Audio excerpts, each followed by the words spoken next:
Beneath the restless shimmer of the surface, the ocean becomes a cathedral of silence. Light fades, swallowed by miles of ink-black water, and the pressure builds until even sound seems to fracture under its weight. Down here, in the places no sunlight dares to reach, life moves like a slow, eternal dream, fragile yet unyielding. And then, something extraordinary happens. A giant falls. A whale, once the ruler of open seas, descends into the abyss, its colossal body sinking like a ghost returning home. What was once a symbol of strength becomes a cradle of life, a feast for an unseen world. For decades, even centuries, this single fall will sustain an entire hidden empire, an ecosystem born from death, thriving in darkness. This is not just a story about decay.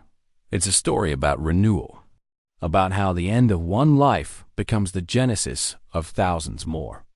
A story that unfolds in the deepest shadows of Earth's final frontier. If you believe there's beauty even in the dark, stay with us. Like, share, and subscribe, and together we'll descend into the abyss. The ocean begins as a mirror of the sky, soft ripples painted with light, shimmering with the pulse of the sun. It feels eternal, infinite, calm. But this calm is only a mask.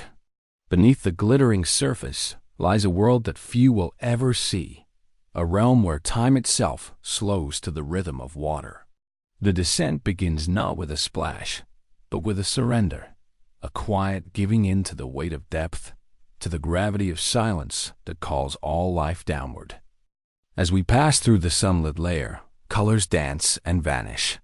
Reds fade first, then oranges, then yellows, swallowed by the deepening blue. Every meter feels like a memory slipping away, replaced by colder shades of indigo and black. The temperature falls, the pressure builds. The air in your lungs feels ancient. Here, light no longer illuminates. It dissolves.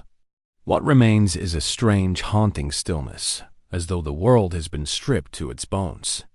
At 200 meters, we enter the twilight zone, a vast expanse of muted blue shadow, where sunlight is a rumor and shapes drift like phantoms. Tiny creatures flicker with bioluminescence, each one a brief heartbeat of light in an endless night. Lanternfish glide in schools like constellations torn from the sky, and comb jellies ripple with liquid rainbows, their bodies refracting light they create themselves. Everything here glows not to be seen, but to survive. A language written in flashes and pulses, a Morse code of existence. As the camera sinks deeper, the familiar world disappears completely. At 1,000 meters, we cross into the midnight zone, a place so vast and black it could swallow continents. The water presses with the weight of 1,000 atmospheres. No sunlight has ever touched this place. Sound travels differently here, soft and low, bending around unseen forms. Every movement, every echo, feels sacred. Then, out of the darkness, something enormous drifts downward. Silent, slow, magnificent. A whale. Once a titan of the surface world, its life now ended. Its body begins its final voyage. It falls through the water column like a continent of flesh, spinning gently as it sinks. The fall is not violent, not tragic. It is graceful, almost ceremonial. This descent will take hours, maybe days. And as it falls, the deep watches. Tiny amphipods, no larger than a fingernail, detect the scent of it long before it arrives. Miles away, hagfish stir in the mud. The water carries the whisper of decay, not of death, but of sustenance. In the deep ocean, one creature's end becomes another's salvation. The whale's descent is a signal, a promise. The abyss has been waiting. Imagine the stillness of this place. No current strong enough to move sand, no sunlight to warm the stones. Only the slow rain of marine snow, a drift of microscopic remains that fall continuously from above, like dust in an abandoned cathedral. Every flake of it a tiny story. The fragment of a plankton shell, the shadow of a dying jellyfish, the echo of life from far above. For the creatures here, this endless snow is all there is. And then, from that snow, comes the storm, a storm of abundance. As the whale sinks, its massive shape disrupts the quiet. Its skin, still glistening faintly, catches the last reflection of bioluminescent light. It is a ghost now, descending into its afterlife. Around it, fish with transparent bodies and gaping mouths circle cautiously, drawn to the scent yet wary of the unknown. In the dark, even giants become fragile. The deeper it falls, the colder it grows, near freezing. The pressure crushes anything unadapted, yet life persists here in shapes we can barely imagine. Jellyfish stretch like ribbons of glass. Squid flash with strobing light to confuse invisible predators. Shrimp with mirror-like scales reflect nothing but the void. This is evolution's masterpiece, a kingdom that exists outside of time, carved by necessity, perfected by endurance. When the whale finally nears the ocean floor, thousands of meters down, it drifts into a field of sediment so untouched that even the slightest movement sends clouds of silt rising like smoke. The body lands softly, like a relic returning to the earth. And for the first time in decades, perhaps centuries, the silence breaks. From beneath the sand, movement begins. The hagfish arrive first, pale, sinuous, blind. They twist and burrow into the flesh, devouring from within.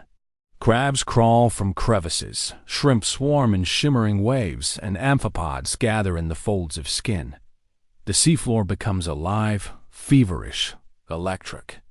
What was once stillness turns into frenzy. And as the feeding begins, so too does the transformation, a cycle as old as the ocean itself. Above them, the dark remains indifferent. No sunlight will ever reveal this feast. No eye will ever witness it in real time. But down here, in the silence of eternity, the whale's fall has lit a spark, not of fire, but of life.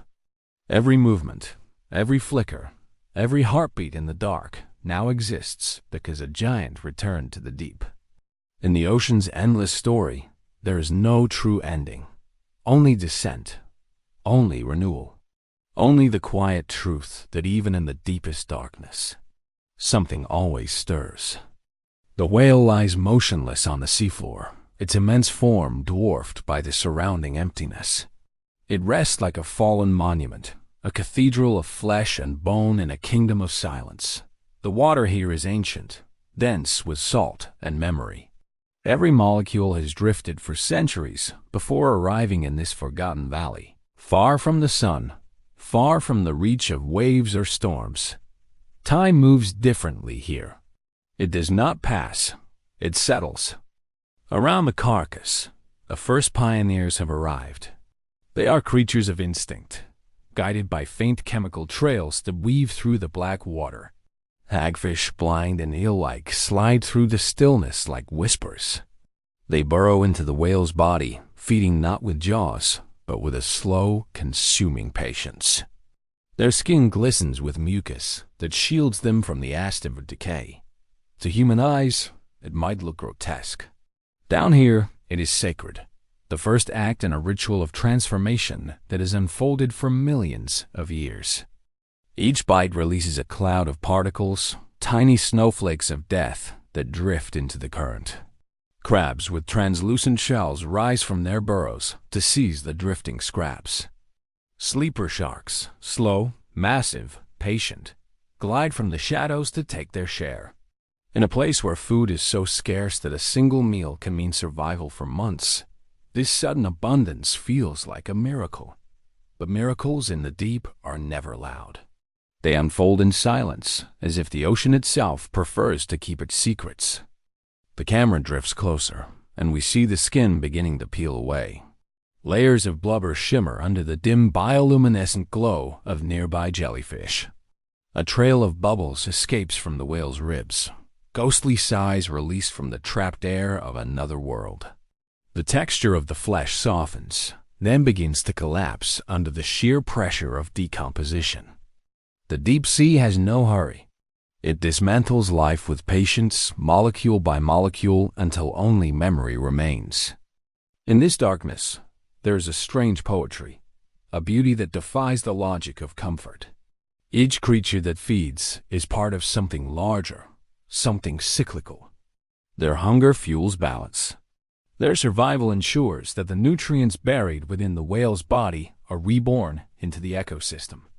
Nothing here is wasted. Even death has purpose. Even silence has rhythm. Above the feeding ground, the water glows faintly with drifting life. Tiny planktonic creatures, too small to see, too many to count, gather near the disturbance. They feed on the bacterial bloom rising from the whale's decay. What looks like mist is alive, an invisible storm of microorganisms celebrating the return of nutrients that once roamed the open sea. And so, from a single fallen body, thousands of new lives begin. But the whale's fall is more than an event. It is a message.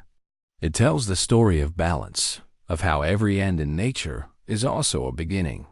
The deep sea listens, not in sound, but in change. The chemistry of the water alters. The flow of carbon, nitrogen, and sulfur shifts, drawing new species toward the site. Some arrive from miles away, following gradients too subtle for human instruments to detect. Others awaken from dormancy, hidden within the sediment, waiting for the scent of transformation to call them back. Days turn into weeks. The frenzy softens. The larger scavengers have fed and moved on, leaving behind bones and shadows.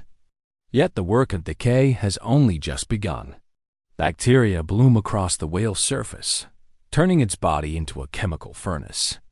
They thrive in this strange alchemy, converting fat into gases and acids, creating plumes that attract new visitors, worms, snails, and microscopic architects that will soon claim this place as their kingdom.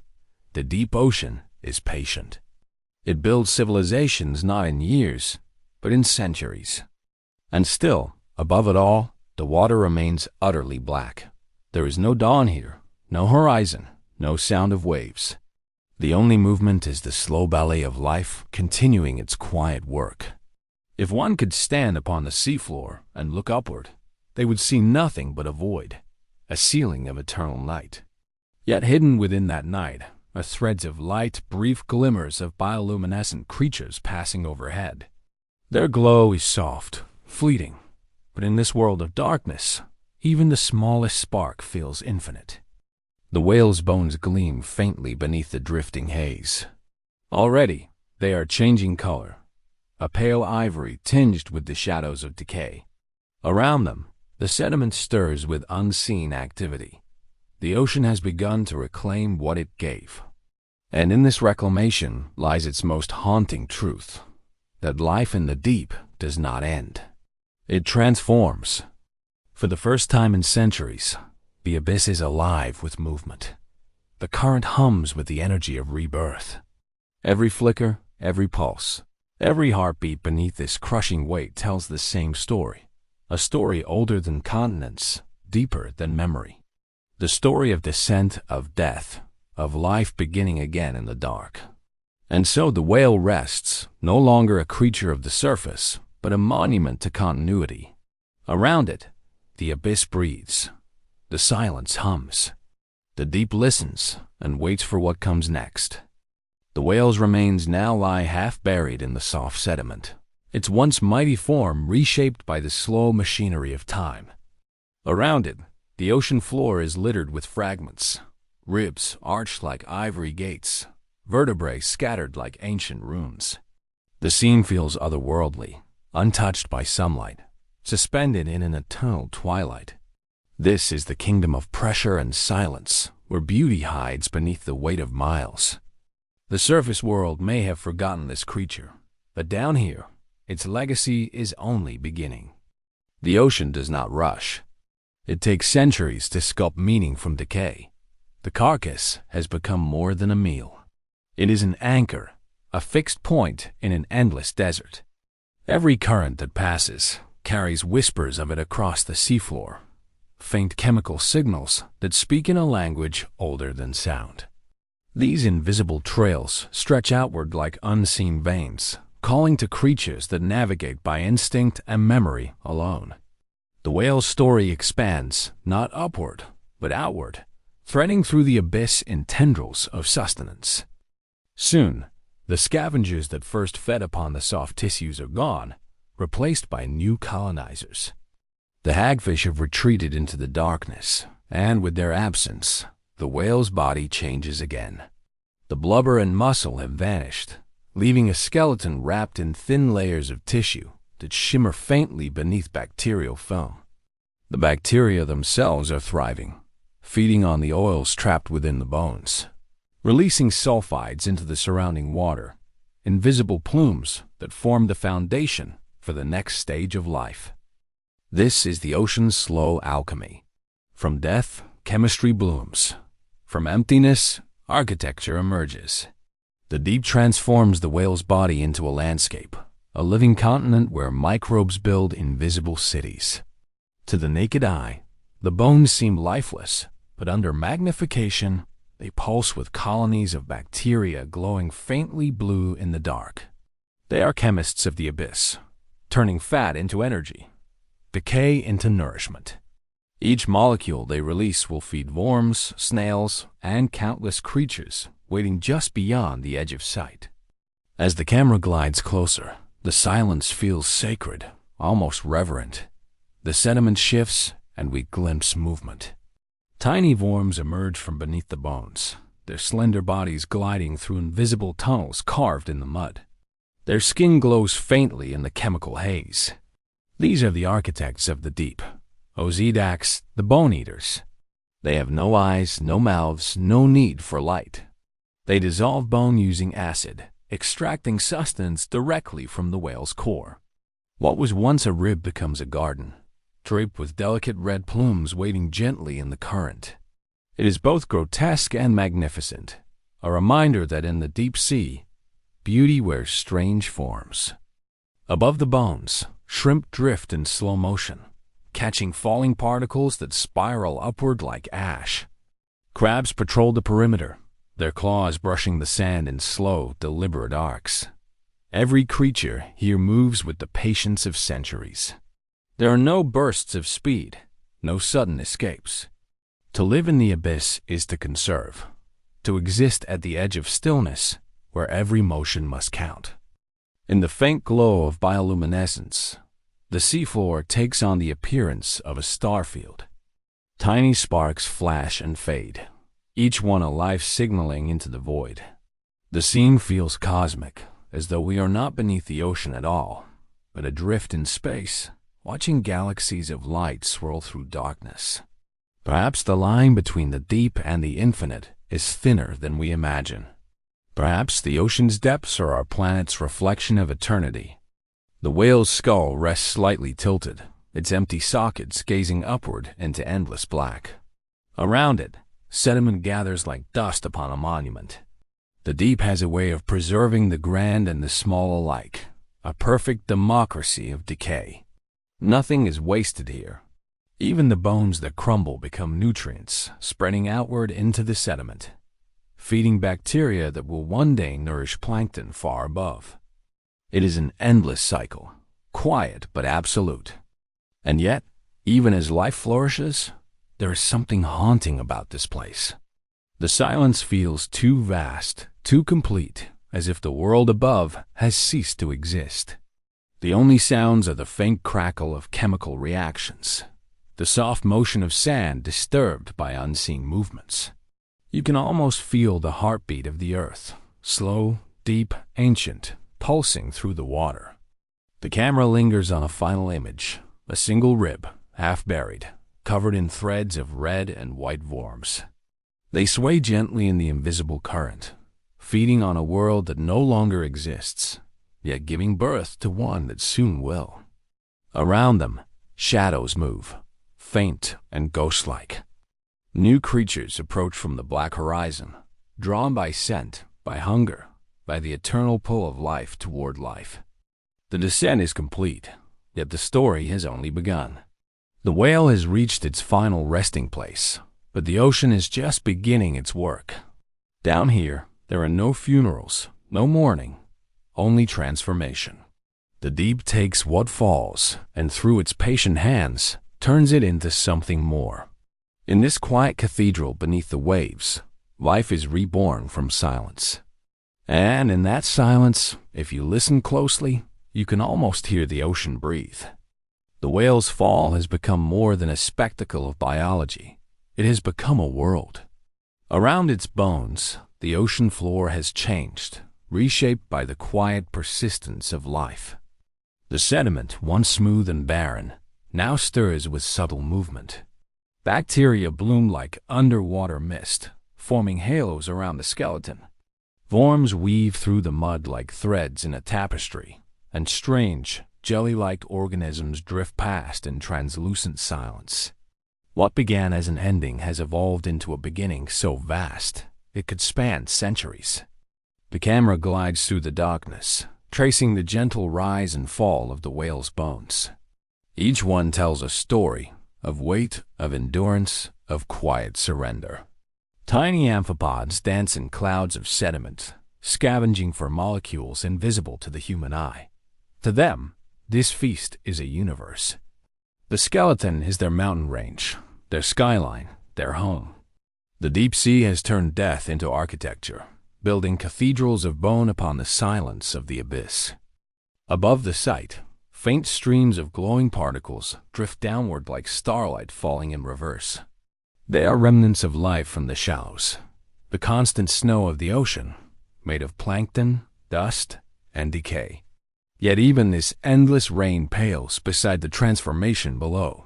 Here, new species thrive, creatures never seen by the light of day, their forms adapted to pressure, to darkness, to eternity. To them, the whale's fall is the sun. Time in the abyss does not move as it does on land. Days blur into decades, decades into centuries. The whale's skeleton, once firm and massive, begins to soften as minerals leach away. The calcium that gave it strength is slowly consumed, feeding microscopic colonies that convert it into sustenance for others. The cycle is endless, a quiet mathematics of life that never stops calculating. Each gram of matter becomes purpose. Each molecule finds its way back into the ocean's bloodstream. There is beauty here, not in the way we are used to seeing it, but in the logic of it all. The deep sea knows no cruelty, no mercy, no vanity. It does not mourn the whale. It does not celebrate the birth of new life. It simply continues, a rhythm older than the moon, patient and precise. The same chemistry that consumes the whale's bones once built them. The same elements that once swam as blood now drift as food for the smallest of worms. The circle is complete, and in its completion, it becomes sacred.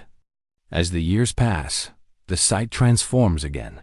The flesh is long gone, the soft tissues devoured, and the bones stand exposed like pale monuments in the dark. Yet life clings to them still. Clusters of Ozidax worms bloom across the surface, their red plumes swaying gently. Small crabs and brittle stars crawl among the vertebrae. A colony of tube worms grows near the jaw, feeding on the chemicals that seep from within. This is no longer a carcass. It is an ecosystem, self-sustaining, intricate, alive. From above, it looks almost peaceful, a silent island in an endless ocean. But within its stillness, there is a quiet power. The whale's fall has altered the chemistry of the water around it. Nutrients drift outward, carried by invisible currents, feeding organisms miles away. The deep sea has absorbed the whale's essence and begun to spread it, turning one creature's death into nourishment for thousands.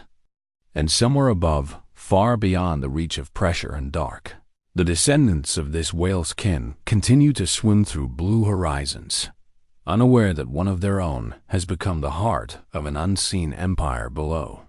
The connection between them is invisible but eternal. Every whale that lives, every whale that dies, adds another chapter to this vast, repeating story. The ocean remembers all of it. It carries memory not in sound or light, but in salt, in chemistry, in the ceaseless motion of life feeding life. The camera lingers one last time on the seafloor. The bones gleam faintly under the distant flicker of a bioluminescent jellyfish. Around them, clouds of microbial light shimmer, faint, ethereal, alive. The whale's body, once a creature of power and grace, has become something even greater, a cradle for life in one of the most inhospitable realms on Earth. The deep sea holds no funerals, yet every movement here feels ceremonial. Every flicker of light, every drift of sediment, every ripple of unseen current is part of a ritual, one that is played out for millions of years, unseen by human eyes. The whale's descent is over, but the abyss continues to sing in its silence. As the last particles of flesh vanish into the dark, the ocean exhales, a slow, eternal breath. The whale is gone, yet not gone. Its body has become part of the deep, and the deep, in turn, has become part of it. What began as descent has ended in rebirth. And far above, where the light still dances and waves still roar, the surface world continues unaware of the miracle unfolding below. But the ocean knows. It always knows. The deep ocean is a realm of patience. Nothing here happens quickly. Even decay moves with deliberation, as if time itself thickens under the pressure. Yet when the whale fell, it changed everything. It was as if the abyss had been waiting, centuries of stillness suddenly broken by abundance. The arrival of the giant was a moment of creation, a quiet genesis that no light would ever witness. Imagine that silence, absolute, ancient, uninterrupted. Then, a tremor of scent ripples through the black water. Molecules drift outward in invisible plumes, carrying news of the fallen titan. The deep sea listens not with ears, but with chemistry. Across the seafloor, miles away, creatures begin to stir. Sleeper sharks turn their pale eyes toward the scent, their movements slow and measured. Hagfish rise from the sediment, sensing the feast long before sight could confirm it. Amphipods, tiny, translucent scavengers, swarm into the current, their bodies shimmering faintly like shards of glass. In the ocean's darkness, this is how word spreads, not through sound or sight, but through invisible threads of survival. The message is simple. Life has returned. Hours pass, then days. The water grows thick with movement. From the edges of the abyss, the first arrivals emerge, the giants of the deep. Not the living kind, but those that feed upon giants themselves. Sleeper sharks, ancient and slow, circle the whale's body. Their eyes, ghostly and unblinking, reflect nothing. Their skin is rough like stone. Their movements deliberate. They do not rush. There is no competition here, only the patience of hunger. One opens its mouth and takes a piece of flesh, tearing it free with a slow twist. Another joins, then another. Each bite sends clouds of particles drifting upward like smoke in an invisible wind. Above them, amphipods swarm in a frenzy, feeding on what the giants leave behind. The water churns with life, a choreography of consumption that looks almost sacred. The abyss, once barren, now glows with faint light from the swarm's movements. Even in the absence of sun, the ocean finds ways to shimmer. The whale's skin is thick, but the deep knows how to unmake what the surface once crowned. The flesh begins to soften, the blubber tearing into ribbons. Hagfish twist into the open wounds, disappearing and re-emerging, their bodies slick and glistening. The smell, though unimagined in our senses, is everywhere, a chemical signal that extends for miles. More creatures come. Crabs, brittle stars, shrimp, each drawn by the same ancient instinct. The feast becomes a symphony of motion. Sharks glide in slow arcs. Crabs pull at tendons with mechanical precision. Worms emerge from the sand to claim their share. The whale's body, once a single colossal being, now nourishes hundreds. It is an ecosystem in motion, a ballet of necessity. And though it is violent, there is no cruelty here. The deep sea does not waste. It only transforms. As the feeding continues, the seafloor begins to change color. The sediment darkens with oils released from the whale's tissues. Bacteria bloom across the surface, feeding on the chemical storm erupting from decay. They spread in luminous clouds, turning the surrounding mud into a glowing haze. The ocean, in its strange, quiet way, celebrates. To the creatures above, this event is beyond comprehension. A single whale fall can feed an entire ecosystem for decades. It is the equivalent of a forest sprouting overnight in the desert. For the deep, it is nothing less than a resurrection.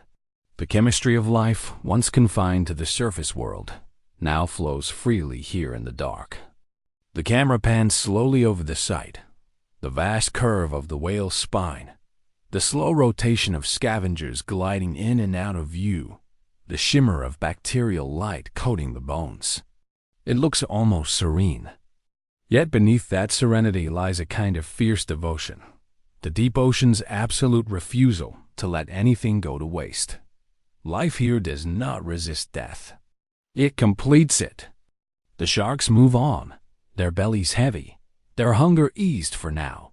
In their wake, smaller creatures rush to the exposed cavities, their bodies pulsing in the faint light of their own bioluminescence.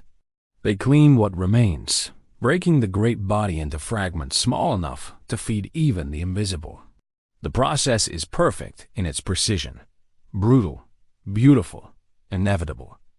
And as the last of the surface flesh disappears, the deep prepares for the next act. The soft tissues will soon be gone, leaving only the bones, heavy, glistening with oil, filled with the promise of what comes next. The ocean waits, patient as ever. It knows that this story is far from over. In the stillness that follows the feast, a single amphipod drifts across the skull, its translucent body catching a pulse of light from a passing jellyfish. For a moment, the abyss looks alive, a galaxy of tiny stars swirling in eternal night. The whale's fall has given birth to an entire cosmos. The whale's body has settled more deeply into the sediment, its immense mass pressing into the soft ocean floor like a king returning to his throne. Around it, life stirs with calculated purpose. Every shadow hides a predator. Every flicker of light signals survival. This is the kingdom of giants, not the whales themselves, but the creatures that arrive to feast on them. Slowly, almost ceremonially, the abyssal floor transforms into a stage for one of the ocean's rarest performances, a convergence of species drawn by a single monumental offering. The first true giants of the deep arrive in silence. Sleeper sharks, moving with the patience of centuries, glide across the terrain. Their mouths, lined with needle-like teeth, tear slowly into the thick tissue, careful to conserve what will sustain them for weeks. Above them, amphipods swarm, so numerous they blur into a living, glistening cloud. They dart into the folds of flesh, their tiny bodies imperceptible but unrelenting, consuming every trace of nourishment before it can drift too far. It is an intricate ballet of survival, choreographed not by sight, but by instinct and chemical signals carried on the currents. Crabs emerge from their burrows, crawling across bones and sediment with deliberate purpose. Their claws scrape away at cartilage and tendon, exposing the marrow hidden beneath. Tube worms begin to appear, their feathery plumes swaying in the faint currents, feeding on sulfides released as bacteria consume fat. The whale's fall has become more than sustenance. It is a foundation, a living platform upon which countless species now depend. Each arrival contributes to a growing symphony of life, the sounds imperceptible to human ears, but profound to those attuned to the rhythms of the deep. The water around the carcass glows faintly with bioluminescence. Tiny organisms pulse like fireflies trapped in midnight, illuminating the shadows where scavengers work tirelessly. Even the smallest movements are significant. A crab shifting a piece of flesh, a shrimp extracting protein from the mud, a bacterial colony expanding over exposed bone. Every act is a thread in the intricate web of existence, a reminder that the deep ocean operates on scales both vast and minute, visible and invisible, all at once. Time stretches in the abyss. Days pass unnoticed, and still more creatures arrive. Hagfish slither between vertebrae, their mucus-coated bodies dissolving soft tissue from within. Amphipods ripple across the whale like waves of liquid glass, each one playing a tiny, essential role. The whale's carcass, once solitary, is now the center of an entire microcosm, an ecosystem built from a single life ended, a single body surrendered to the dark. Chemical signals ripple outward, attracting even more distant life. Shrimp, brittle stars, and other scavengers converge from unseen corners of the abyss, drawn by the promise of abundance. Currents carry the scent of decay for miles, a message older than memory. Here lies a feast that will sustain life for decades. It is a rare and sacred convergence, one of the few moments in the deep ocean where hunger, patience, and time intersect so perfectly. And yet, for all the activity, the deep remains strangely quiet. There are no roars, no waves, no visible commotion, only subtle motion, almost imperceptible to an outside observer. Each creature moves deliberately, its survival intertwined with the work of every other. Nothing is wasted. Flesh, bone, and fat are consumed in sequence, leaving nothing but the promise of transformation. Here, death is not the end. It is the beginning of everything that follows. Over weeks, the whale's form changes. Layers of tissue vanish, bones become exposed, and the site becomes a palace of decay. Bacteria thrive in the remaining oils, producing sulfides that fuel entire communities of worms and microorganisms. The giant, once a ruler of the surface, has become an incubator of life in the most inhospitable of realms.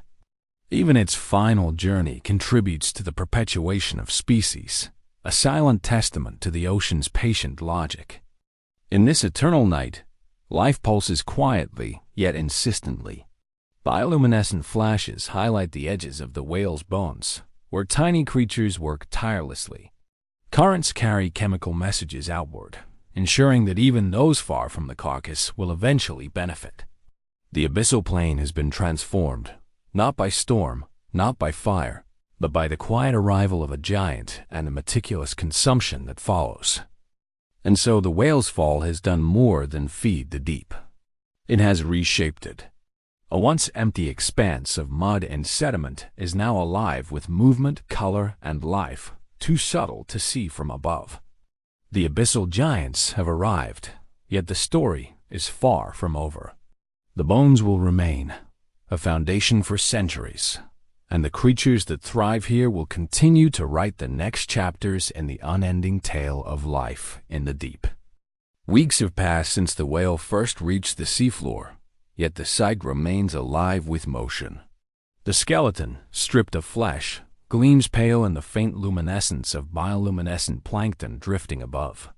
The abyss feels like a cathedral, with columns of bone stretching across the sediment, arches formed by ribs, and vertebrae standing like ancient pillars. This is the architecture of life and death, where the remains of a single giant sustain entire kingdoms beneath the waves.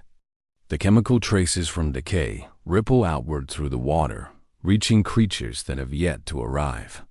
Shrimp drift toward the feast, their translucent bodies reflecting tiny sparks of light from nearby jellyfish. Crustaceans move with rhythmic precision, scavenging smaller remnants while avoiding the larger predators that patrol the carcass. Hagfish continue their slow excavation, threading through cavities, leaving a trail of mucus that sustains bacteria, which in turn feed worms, creating an intricate network of interdependence. Every part of the whale is utilized. Blubber has long been consumed. Now the focus shifts to the organs, tendons, and cartilage that still hold nutrients. Amphipods swarm in dense clouds, consuming every fragment that falls from higher up on the body. Even the smallest particles are precious, each one a pulse of life in the otherwise silent abyss. In this slow, measured way, the ocean recycles its giants, ensuring that nothing goes wasted, that life persists even in the absence of light. Above the bones, faint streams of glowing microorganisms drift through the dark water. They feed on chemical plumes released by the whale's decomposition, creating halos of ghostly light around the feeding site. The bioluminescence is subtle but constant, highlighting every motion of the creatures that call the carcass home. It is a light that exists for function, not spectacle, a signal, a beacon, a pulse in the eternal darkness. Time stretches endlessly here. Days and weeks fold into months, yet the feeding continues. Larger scavengers, once dominant, begin to depart, satisfied for now. Smaller creatures move in to occupy every niche left behind. Worms drill into the marrow, extracting what remains, while crustaceans navigate the latticework of vertebrae. Even as the whale becomes less of a body and more of a structure, it continues to nourish. Life in the deep is patient. It does not rush, it does not waste, and it never forgets. The impact of a single whale fall is profound. The surrounding sediment is enriched with oils and chemicals, transforming the ecosystem far beyond the immediate site. Microorganisms flourish, attracting other life forms that feed on them. The ripple effect extends for miles. What may have seemed a solitary event is, in fact, a node of connectivity, a catalyst for unseen growth and interconnection across the abyssal plain. Above, the faint hum of currents carries these chemical messages to other creatures. Even species that will never touch the whale's bones benefit from its passing. Tiny predators consume the enriched plankton. Scavengers follow the traces of scent. Life flows outward in concentric circles, linking communities across the deep. The fall of a single giant is not merely consumption, it is creation, a spark in the infinite darkness. As the days pass, the whale's skeleton becomes the center of a thriving microcosm. Worms continue to proliferate in its bones, creating dense colonies that sway like red plumes in the slow current. Crustaceans scuttle across exposed vertebrae, their movements precise and almost ceremonial. Even the smallest amphipod contributes to the system, nibbling on fragments, leaving behind nutrients for microbial growth. In this way, the carcass is never truly gone. It is transformed, redistributed, reborn in countless forms. The abyssal giants have arrived, and yet the story is far from complete. For every organism that thrives here, there is a chain reaction that extends beyond the whale itself. The skeleton will endure for decades, continuing to feed and shelter life long after the initial feeding frenzy has ended. This is the legacy of the deep, the transformation of a single life into the foundation for thousands more. And in this darkness, where pressure, cold, and silence dominate, life persists, not as fragile, fleeting surface creatures, but as enduring, patient architects of a world unseen. The whale's arrival has shifted the balance, turning a desolate plain into a thriving ecosystem. Every flicker of movement, every pulse of light, every subtle current is part of a single, unending story. Life arising from death, abundance forged from silence. The giants of the deep leaving a mark that will last far longer than their own fleeting existence. Months have passed, yet the whale's presence continues to dominate the seafloor. What once was a body floating in the darkness has become a hub of life, a magnet for the creatures of the abyss. The skeleton now gleams pale and clean beneath the dim pulses of bioluminescent organisms, a ghostly monument rising from the sediment. Around it, the currents carry subtle chemical signals, invisible but potent, reaching creatures that have yet to arrive. The whale's fall has reshaped the landscape, creating a living epicenter in a world otherwise silent and eternal. The frenzy of larger scavengers has slowed, giving way to smaller, more specialized life forms. Amphipods continue to swarm, their translucent bodies reflecting faint glimmers of bioluminescence as they consume every remaining fragment. Hagfish slither along the bones, their mucus-coated bodies leaving trails that feed microbial colonies. Tube worms extend their plumes, swaying gently in the current, extracting energy from the sulfides released by bacterial activity. Each organism contributes to a network of interdependence, where the survival of one is intricately tied to the nourishment of another. The whale skeleton itself has begun to transform. Mineral leaching exposes marrow-rich cavities, drawing Ozidax worms in colonies that cluster like crimson coral on ivory bones. They bore deep into the structure, extracting sustenance directly from the marrow and leaving intricate tunnels in their wake. These tunnels become homes for smaller organisms, tiny shrimp, brittle stars, and crustaceans, all part of an ecosystem spun from a single fallen giant. Even in decay, the whale has become a creator, a foundation for life that will persist long after the surface world has forgotten it. Above the bones, the faint glow of microbial life illuminates the abyssal plain. The light is subtle, almost imperceptible, yet it casts shadows across the sediment, revealing glimpses of movement. A crab scuttling across a vertebra, a small fish hovering near a plume of Ozidax worms, a cluster of amphipods twisting and spiraling through the water. Every motion, every shimmer of light is part of the rhythm of this hidden world, a cadence dictated not by sunlight, but by survival, patience, and chemical signals. The transformation extends beyond the immediate sight. The nutrients released by the whale diffuse through the surrounding sediment and water, creating a halo of enrichment that draws life from miles away. Species that never directly touch the carcass benefit indirectly. Bacteria flourish, plankton populations increase, and small predators follow the trail of abundance. The whale's death has become a ripple in the ecosystem, one whose effects will endure for decades. And yet, for all this activity, the deep retains its stillness. There is no clamor, no sound, no sudden movement. The motions here are subtle, precise, deliberate. The slow choreography of feeding and decomposition plays out in near silence, illuminated only by faint bioluminescence and chemical reactions invisible to the human eye. Life persists, not in bursts of drama, but in quiet continuity, a testament to the ocean's patient mastery over time.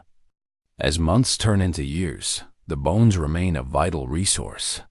The largest predators move on, satisfied for now, while smaller organisms continue the work. Ozidax worms proliferate, their crimson plumes dancing in the slow currents, converting bone into sustenance for the next generation of life. Amphipods and tiny crustaceans maintain a constant presence, feeding on detritus and leaving trails of enriched sediment behind. The whale skeleton has become a self-sustaining ecosystem, a microcosm of abundance hidden in eternal night. The scale of transformation is staggering. A single body, once a living, breathing giant of the surface, now supports countless species in the abyss. Every rib, every vertebra, every cavity has a purpose. The deep has rewritten the whale's story, turning death into a scaffold for life, creating a fragile but enduring kingdom in a place where survival is measured in patience, not speed. And yet the ocean above remains unaware. Waves crash, sunlight dances on the surface, and life continues in the warmth of shallows far from the abyss. But below, in the cold, crushing dark, the whale's fall continues to shape existence. Its bones will endure for decades, hosting life invisible to the world above, a reminder that even in death, creation persists. The currents whisper past the skeleton, carrying faint chemical messages into the infinite black. Life here moves to a rhythm older than memory, one that has played out countless times across millennia. And as new creatures arrive, drawn by the lingering abundance, the cycle repeats, a quiet, relentless testament to the deep's capacity for transformation. In this eternal darkness, where the pressure is immense and the light non-existent, the abyssal giants have arrived. They feast, they build, they transform. And through their presence, the whale's fall becomes more than an event. It becomes a monument, a cathedral of life rising from death, an enduring legacy written in bone, bacteria, and bioluminescence. The abyss listens. It records. It continues. The ocean floor is a cathedral of time, where life and death intertwine with patience that stretches beyond human comprehension. Here, decay is not destruction. It is creation. The whale's skeleton, once a monument to power and grace, has become the centerpiece of an ecosystem unlike any other. It is a stage where every fragment, every particle, every trace of the fallen giant is transformed into sustenance for generations to come. In the abyss, nothing is wasted, and every death is a blueprint for life. The first structures to emerge are invisible to the naked eye. Microbial colonies, thriving on oils and remnants of tissue, coat the bones in delicate films that pulse with chemical energy. These microorganisms are architects, converting organic matter into compounds that will feed worms, crustaceans, and tiny scavengers. In the deep, life does not rely on light. It relies on chemistry, on the ability to convert decay into possibility. What we might see as rot, they see as opportunity. Worms like Ozidax bore through marrow, their crimson plumes rising from the bones like miniature forests.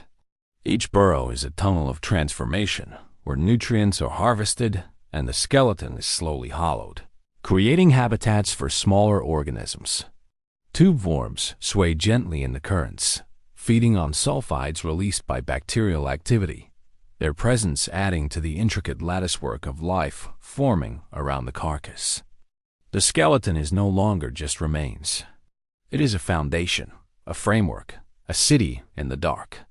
Above the bones, amphipods move in dense swarms, their translucent bodies catching the faint bioluminescent light drifting from nearby organisms. They feed tirelessly, consuming every tiny particle of detritus released by bacterial activity and the larger scavengers that pass before them. Even in their minuteness, they are crucial participants in this underwater architecture. Every bite, every movement, every excretion contributes to the cycle of creation, ensuring that the whale's body continues to nourish life long after it has ceased to live. Larger predators, though fewer now, still make periodic appearances. Sleeper sharks glide past the skeleton, their massive forms casting shadows that ripple across the sediment. They take what they need, careful not to disrupt the delicate balance established by the smaller creatures. The giants of the deep do not dominate. They participate, feeding in a rhythm dictated not by haste, but by the ocean's patient choreography. Every arrival, every departure, every act of consumption becomes part of the living architecture of decay. The sediment surrounding the whale has changed, enriched by the slow release of oils and decomposed material. Tiny ecosystems form within the sand itself, invisible cities of microorganisms that thrive on the chemical bounty. The seabed becomes a palimpsest, a record of feeding, digestion, and transformation that stretches outward in concentric rings. Life radiates from the carcass, a reminder that even in the absence of sunlight, the deep ocean fosters complexity and abundance. Bioluminescent organisms provide the only hints of light, flickering intermittently like stars scattered across the infinite black. Their glow illuminates the constant motion around the skeleton, amphipods spiraling through the water, crabs scuttling over exposed vertebrae, worms swaying in the currents. Each flash of light reveals the scale of the ecosystem, an intricate web of interdependence where even the smallest action has consequences. In the deep, life moves slowly, deliberately, with an elegance shaped by survival. As the bones continue to hollow and shift, the architecture becomes more elaborate. Vertebrae, once simple supports of the spine, now serve as tunnels and refuges. Ribs form arches, creating sheltered spaces for smaller creatures. Every cavity becomes a microhabitat. Life exploits every nook and cranny, a testament to the efficiency and resilience of the abyssal ecosystem. Here, decay is not random. It is precise, deliberate, purposeful. Over time, chemical reactions create gradients in the surrounding sediment, guiding creatures toward the most nutrient-rich zones. Crustaceans, worms, and amphipods navigate these invisible maps with instinctive precision. Bacteria continue to flourish, forming luminous blooms that illuminate the dark, guiding life toward sustenance. Even in silence, the skeleton hums with activity, a faint, invisible pulse of existence that resonates through the abyss. The whale's body has been transformed into a cathedral of life, a monument to the power of decay as creation. Every organism, from the tiniest microbe to the largest scavenger, contributes to this structure. And though the human eye cannot witness most of it, the architecture of decay continues undisturbed. A reminder that in the deep ocean, endings are merely beginnings in disguise. The whale's skeleton has become a city in the dark, each bone a building, each cavity a room. The vertebrae form towers, ribs arch like bridges, and hollowed spaces serve as sanctuaries for the myriad creatures that inhabit this silent kingdom. Life has adapted to this architecture of decay, moving through it with the ease of those born to it. Amphipods weave through tunnels, their tiny, translucent bodies reflecting bioluminescent flashes, while worms burrow deeper, creating networks that further fracture the bones into ever smaller habitats. Even the sediment itself pulses with life, enriched by oils, minerals, and decayed tissue that continue to seep into the abyss. Above the seafloor, bioluminescent bacteria and plankton glow faintly, drifting like drifting fireflies in an eternal night. Their illumination reveals the subtle, hypnotic rhythm of scavengers moving across the skeleton. Tube worms extend their feathery plumes, extracting chemical energy from sulfides released by the decomposition of bone and remaining fat. Crabs scuttle along exposed vertebrae, probing for the smallest scraps, while brittle stars fan out across the sediment, feeding on particles stirred by currents. Each organism contributes to the stability and productivity of the ecosystem, bound together in a quiet choreography of survival. The decay transforms more than just the skeleton. It reshapes the surrounding landscape. The sediment becomes enriched, darkened by nutrients that diffuse outward from the carcass. Tiny microbial colonies multiply, creating patches of luminous growth that guide scavengers toward optimal feeding grounds. Chemical gradients form imperceptible maps, directing amphipods, shrimp, and other small creatures through the labyrinthine space. In this manner, the whale's death radiates life, extending far beyond the immediate confines of its fallen body. Even the largest creatures participate with precision and restraint. Sleeper sharks patrol the outskirts, their slow, deliberate movements casting shadows over the feeding grounds. They take only what they require, leaving behind resources for smaller organisms to exploit. There is no competition in the human sense. Every creature occupies a niche, performing a role within the ecosystem. The deep ocean is ruthless, yet profoundly balanced. It is a system built on patience, persistence, and the meticulous recycling of energy. Inside the hollowed bones, Ozidax worms proliferate. Their crimson plumes sway gently in the currents, extracting marrow with acids that dissolve bone. As they tunnel, they create microhabitats, spaces for shrimp, tiny crabs, and juvenile organisms seeking shelter. Every puncture, every borehole, is both consumption and construction, a paradox that defines life in the abyss.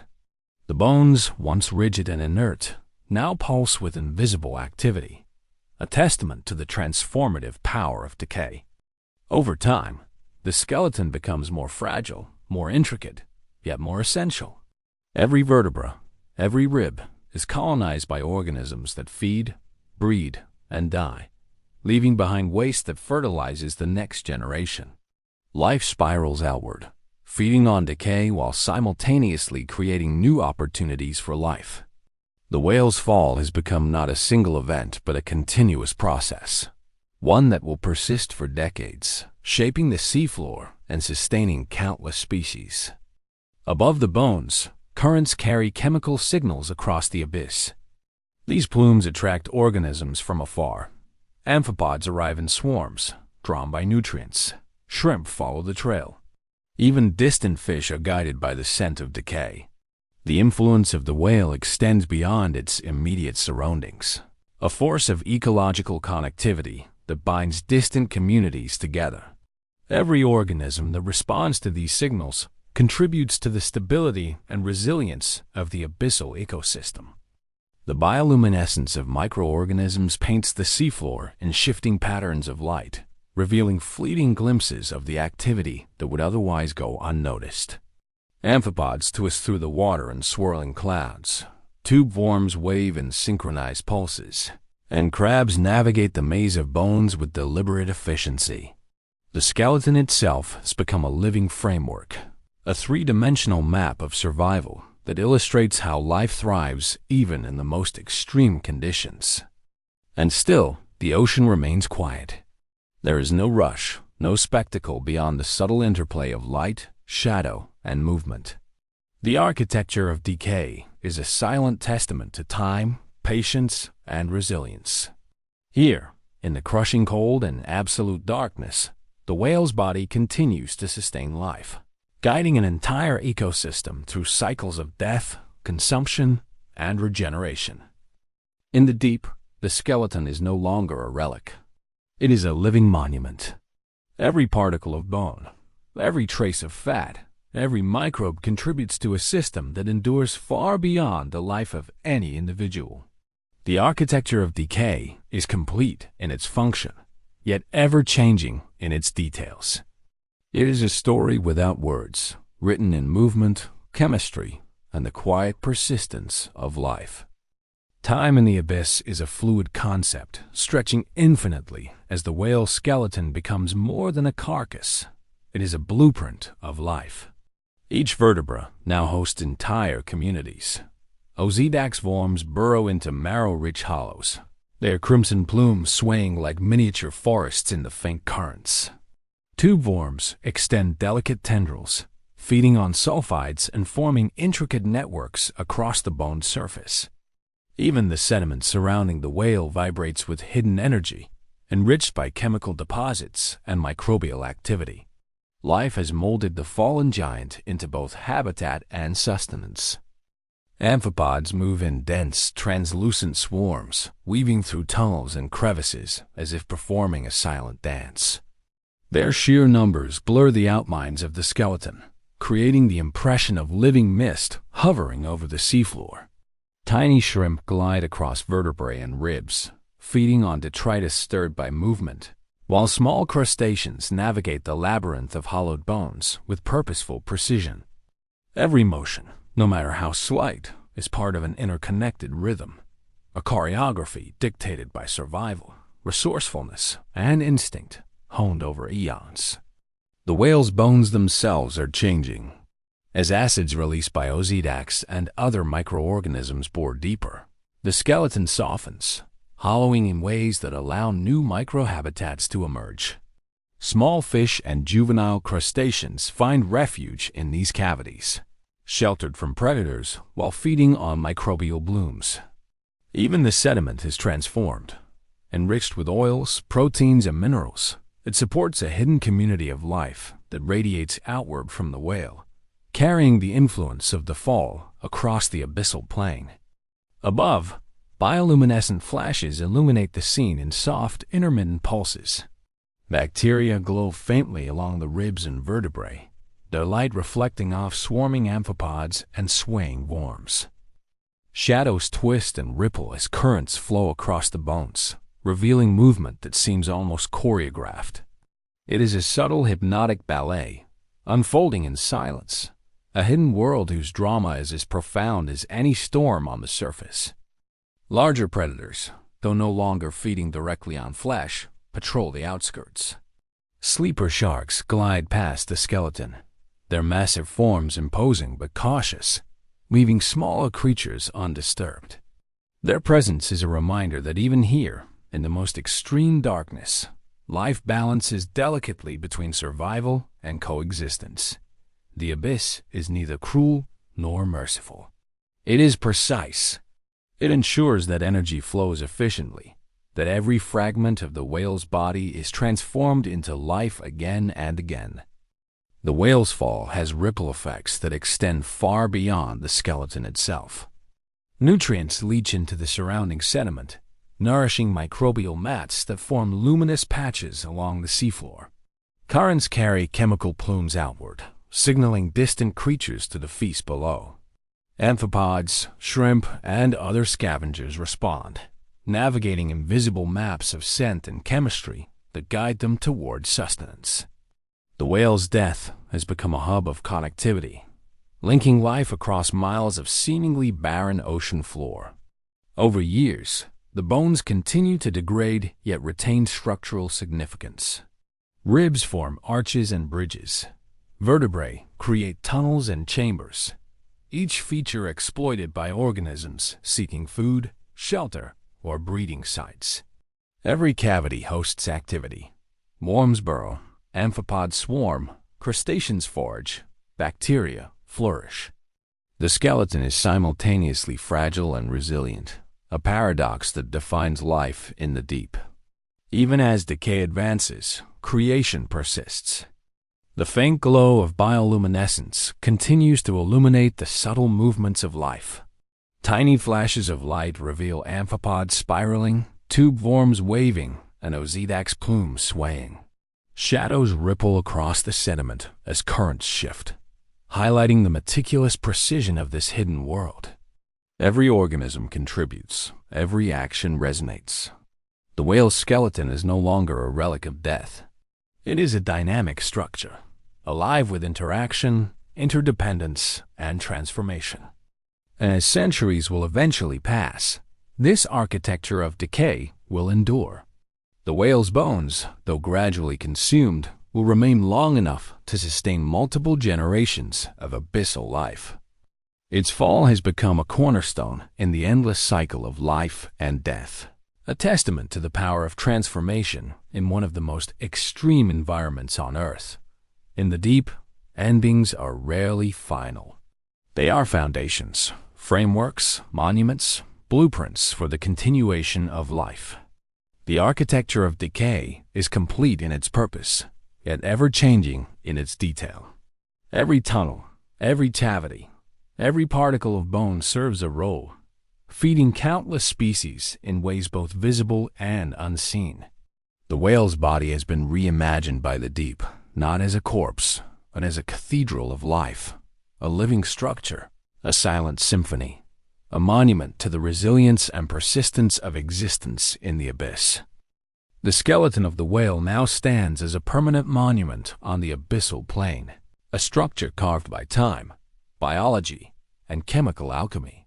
Each vertebra, each rib, each hollowed cavity has become a hub of ceaseless activity. Osedax worms continue to bore into marrow, their crimson plumes rising like coral forests in the faint current. Tube worms sway above the bones, extracting energy from sulfides, while tiny crustaceans scuttle through tunnels, seeking both nourishment and refuge. Even the sediment surrounding the skeleton pulses with unseen life, enriched by the constant release of nutrients from decay. The deep ocean is a realm of patience, and here, that patience is rewarded with the most intricate forms of life. Amphipods drift in swirling clouds, threading through the maze of bones with precise movements dictated by instinct and chemical gradients. Microbial colonies form luminous halos over exposed surfaces, their subtle glow illuminating the delicate choreography below. Each organism plays its part, contributing to a system that transforms death into a living, breathing architecture of survival. Over time, the whale's skeleton itself changes shape under the influence of decay and the pressure of the seafloor. Vertebrae shift, hollowing deeper tunnels, while ribs form arches and protective corridors. Each structural change creates new niches for life to occupy. Tiny shrimp, Brittle stars and juvenile organisms find refuge in cavities once filled with marrow, now carved out by Ozydax forms and microbial activity. The bones have become scaffolds, foundations, and homes, an enduring testament to the creative power of decay in the abyss. Above and around the skeleton, bioluminescent flashes illuminate a subtle ballet of activity.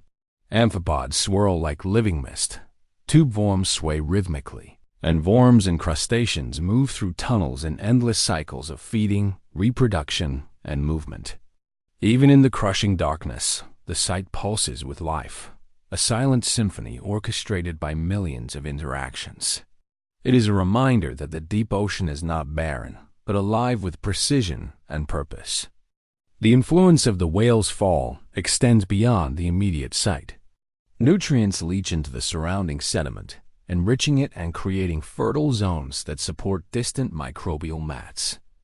Currents carry chemical signals outward, guiding scavengers toward opportunity.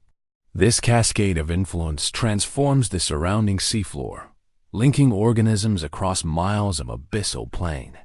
Life in the deep is connected by invisible threads, and the whale has become a hub for this intricate network. Even the largest predators, though no longer feeding directly on flesh, patrol the periphery with calculated restraint. Sleeper sharks move in slow arcs, their presence a silent reminder of the balance maintained in this world. Their movements disturb sediment slightly, releasing nutrients for smaller organisms. In the abyss, dominance is measured not by force alone, but by integration into the ecosystem, by understanding and participating in the cycles of transformation. The architecture of decay also preserves memory. The tunnels created by Ozydax worms, the depressions in sediment from scavenger activity, the mineralized pathways left by microbes, all form a record of the processes unfolding here. Life writes its history in the medium of bone, mud, and chemical signals, preserving it for decades or even centuries. The skeleton is not just a structure. It is a chronicle of survival, a monument to the interwoven cycles of life and death. As years stretch into decades, the whale skeleton continues to host life. Amphipods, worms, and small crustaceans proliferate, each generation contributing to the sustainability of the ecosystem. Tube worms extend ever new plumes. Ozydax colonies deepen their tunnels, and sediment continues to support microbial mats that radiate energy outward. The site is transformed into a self-sustaining ecosystem, where decay is not the end, but the framework for a continuous cycle of renewal. The whale, once a single living giant, has become a foundation for countless lives. Its fall is no longer merely an event, it is an enduring phenomenon. In the quiet, crushing darkness of the abyss, it has been transformed into a cathedral of life, a living monument that bridges death and creation. Every particle of bone, every fragment of sediment, every microorganism contributes to the architecture of the deep. And so the skeleton endures, silently sustaining generations, a beacon of abundance in a realm defined by scarcity. In this eternal night, where light is absent and pressure is immense, the architecture of decay demonstrates the quiet power of transformation. Life, even in death, persists. Creation is born from consumption, and the whale, in its stillness, has become eternal. The abyss is a city of shadows, a realm where time stretches like the currents themselves, slow and deliberate. In the faint glimmers of bioluminescence, ghostly forms move across the seafloor, tracing invisible streets carved by centuries of sediment and decay. Here, in the absence of light, life constructs its own architecture, invisible to the human eye, yet precise, intricate, and endlessly persistent. Every cavity, every ridge, every hollowed trench is a dwelling, a thoroughfare, a marketplace of survival. The remains of fallen giants, whales, massive fish, and other creatures of the surface form the foundation of these cities. Skeletons lie like the ruins of ancient cathedrals, their bones arching across the mud like bridges and towers, creating chambers for countless creatures to inhabit. Tube worms rise in clusters, their plumes like coral forests swaying in a gentle, unending current. Amphipods spiral through every crevice, their translucent bodies reflecting soft, intermittent pulses of light from glowing bacteria. The site is alive, a metropolis built entirely from death, yet pulsing with energy and continuity. Osedax worms carve through bone with acids that dissolve marrow, creating tunnels that serve multiple purposes. What is nourishment for one generation becomes habitat for another, and the skeleton is continuously reshaped by the tiny architects that call it home. Crustaceans scuttle along the arches of ribs, finding shelter from the occasional predator, while brittle stars fan out across the sediment, filtering microscopic particles stirred by currents. Every action, however minute, contributes to a complex and interconnected system, a delicate balance maintained in silence and darkness. The currents themselves act as roads and transit lines, carrying chemical signals that guide creatures toward sustenance. Nutrients radiate outward from each carcass, attracting organisms from miles away, linking ghostly cities across the abyssal plains. Amphipods arrive in swarms, drifting along these invisible pathways, while larger scavengers patrol the outskirts, their slow, deliberate movements casting shadows across the labyrinth of bone. Even in the absence of sunlight, life navigates, communicates, and thrives through the subtle language of chemistry. The structures that emerge are both fragile and enduring. Ribs form arches and bridges, vertebrae hollowed by worms become tunnels, and the sediment itself thickens with nutrients and microbial mats. Crustaceans and shrimp find refuge in cavities that once held marrow, and juvenile fish navigate the labyrinth seeking protection. These ghostly cities are dynamic. They evolve as the skeleton decays, continuously reshaped by the organisms that inhabit them. Life adapts to architecture, and architecture adapts to life, creating a fluid living system that defies the stillness of its environment. Bioluminescence provides the only illumination, soft and intermittent, revealing glimpses of movement in this underwater metropolis. Microbial blooms pulse gently across bones, tube worms sway rhythmically, and amphipods twist in swirling clouds through the corridors formed by skeletons. Each flicker of light highlights a detail of the city, a tunnel here, a bridge of bone there, a congregation of tiny organisms feeding in synchrony. It is both alien and familiar, a reflection of the resilience of life in a place where survival is dictated by patience, precision, and adaptation. Even the largest predators play their part in maintaining the structure of these cities. Sleeper sharks move slowly along the periphery, consuming what they need without disrupting the delicate communities within. Their presence adds a rhythm to the city, a reminder that every actor, from the smallest amphipod to the largest shark, is part of an intricate network of interdependence. The balance is subtle yet absolute. The city endures because every action is aligned with the cycles of energy and decay. Sediments shift subtly under the influence of currents and feeding activity, shaping streets and plazas within the ghostly city. Chemical gradients direct movement, guiding organisms toward nutrient-rich zones, while away from these areas, life adapts to scarcity. The city is alive, not because of drama or spectacle, but because of quiet persistence, a rhythm measured in the movement of microscopic organisms, the sway of worms, and the slow procession of larger scavengers.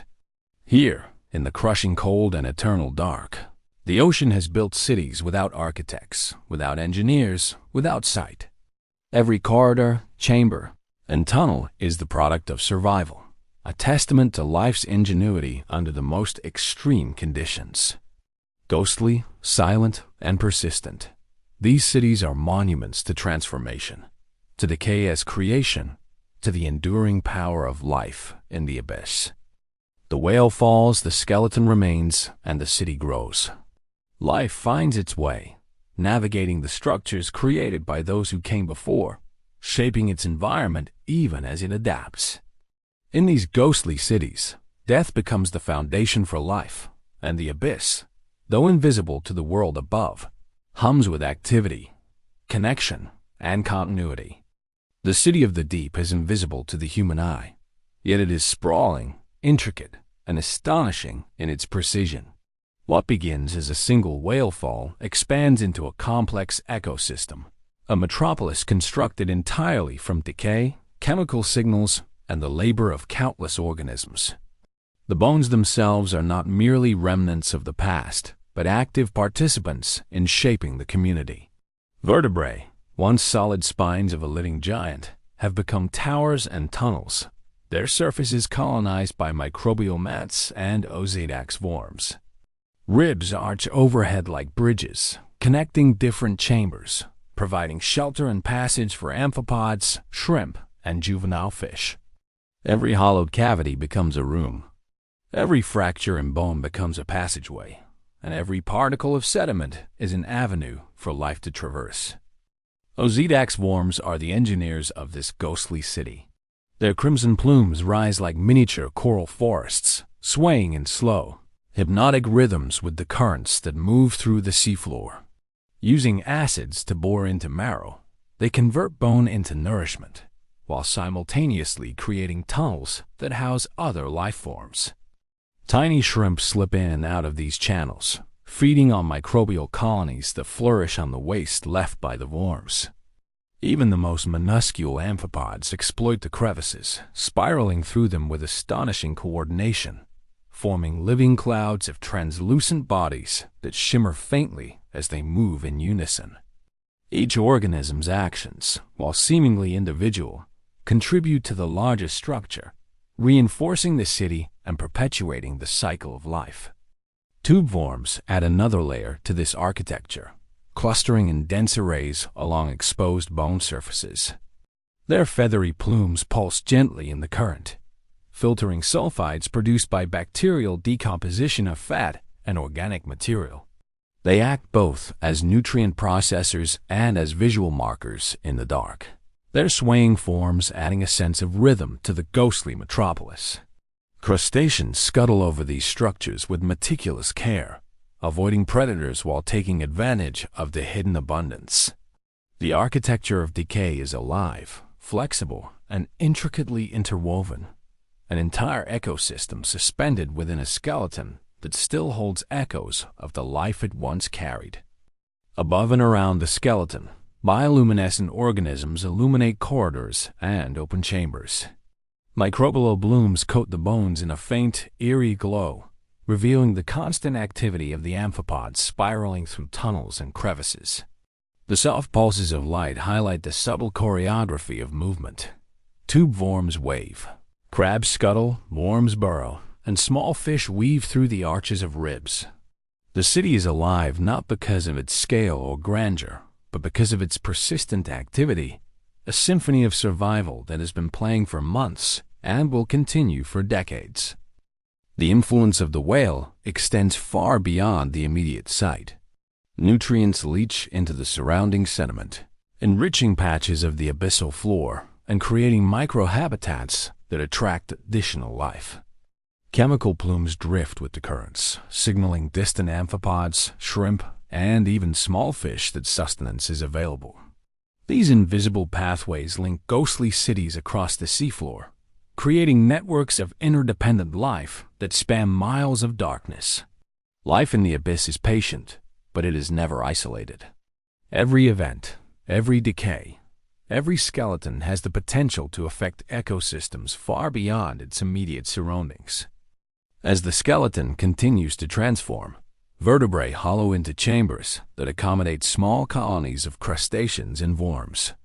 Ribs form bridges over sediment, allowing amphipods and tiny shrimp to traverse the area efficiently.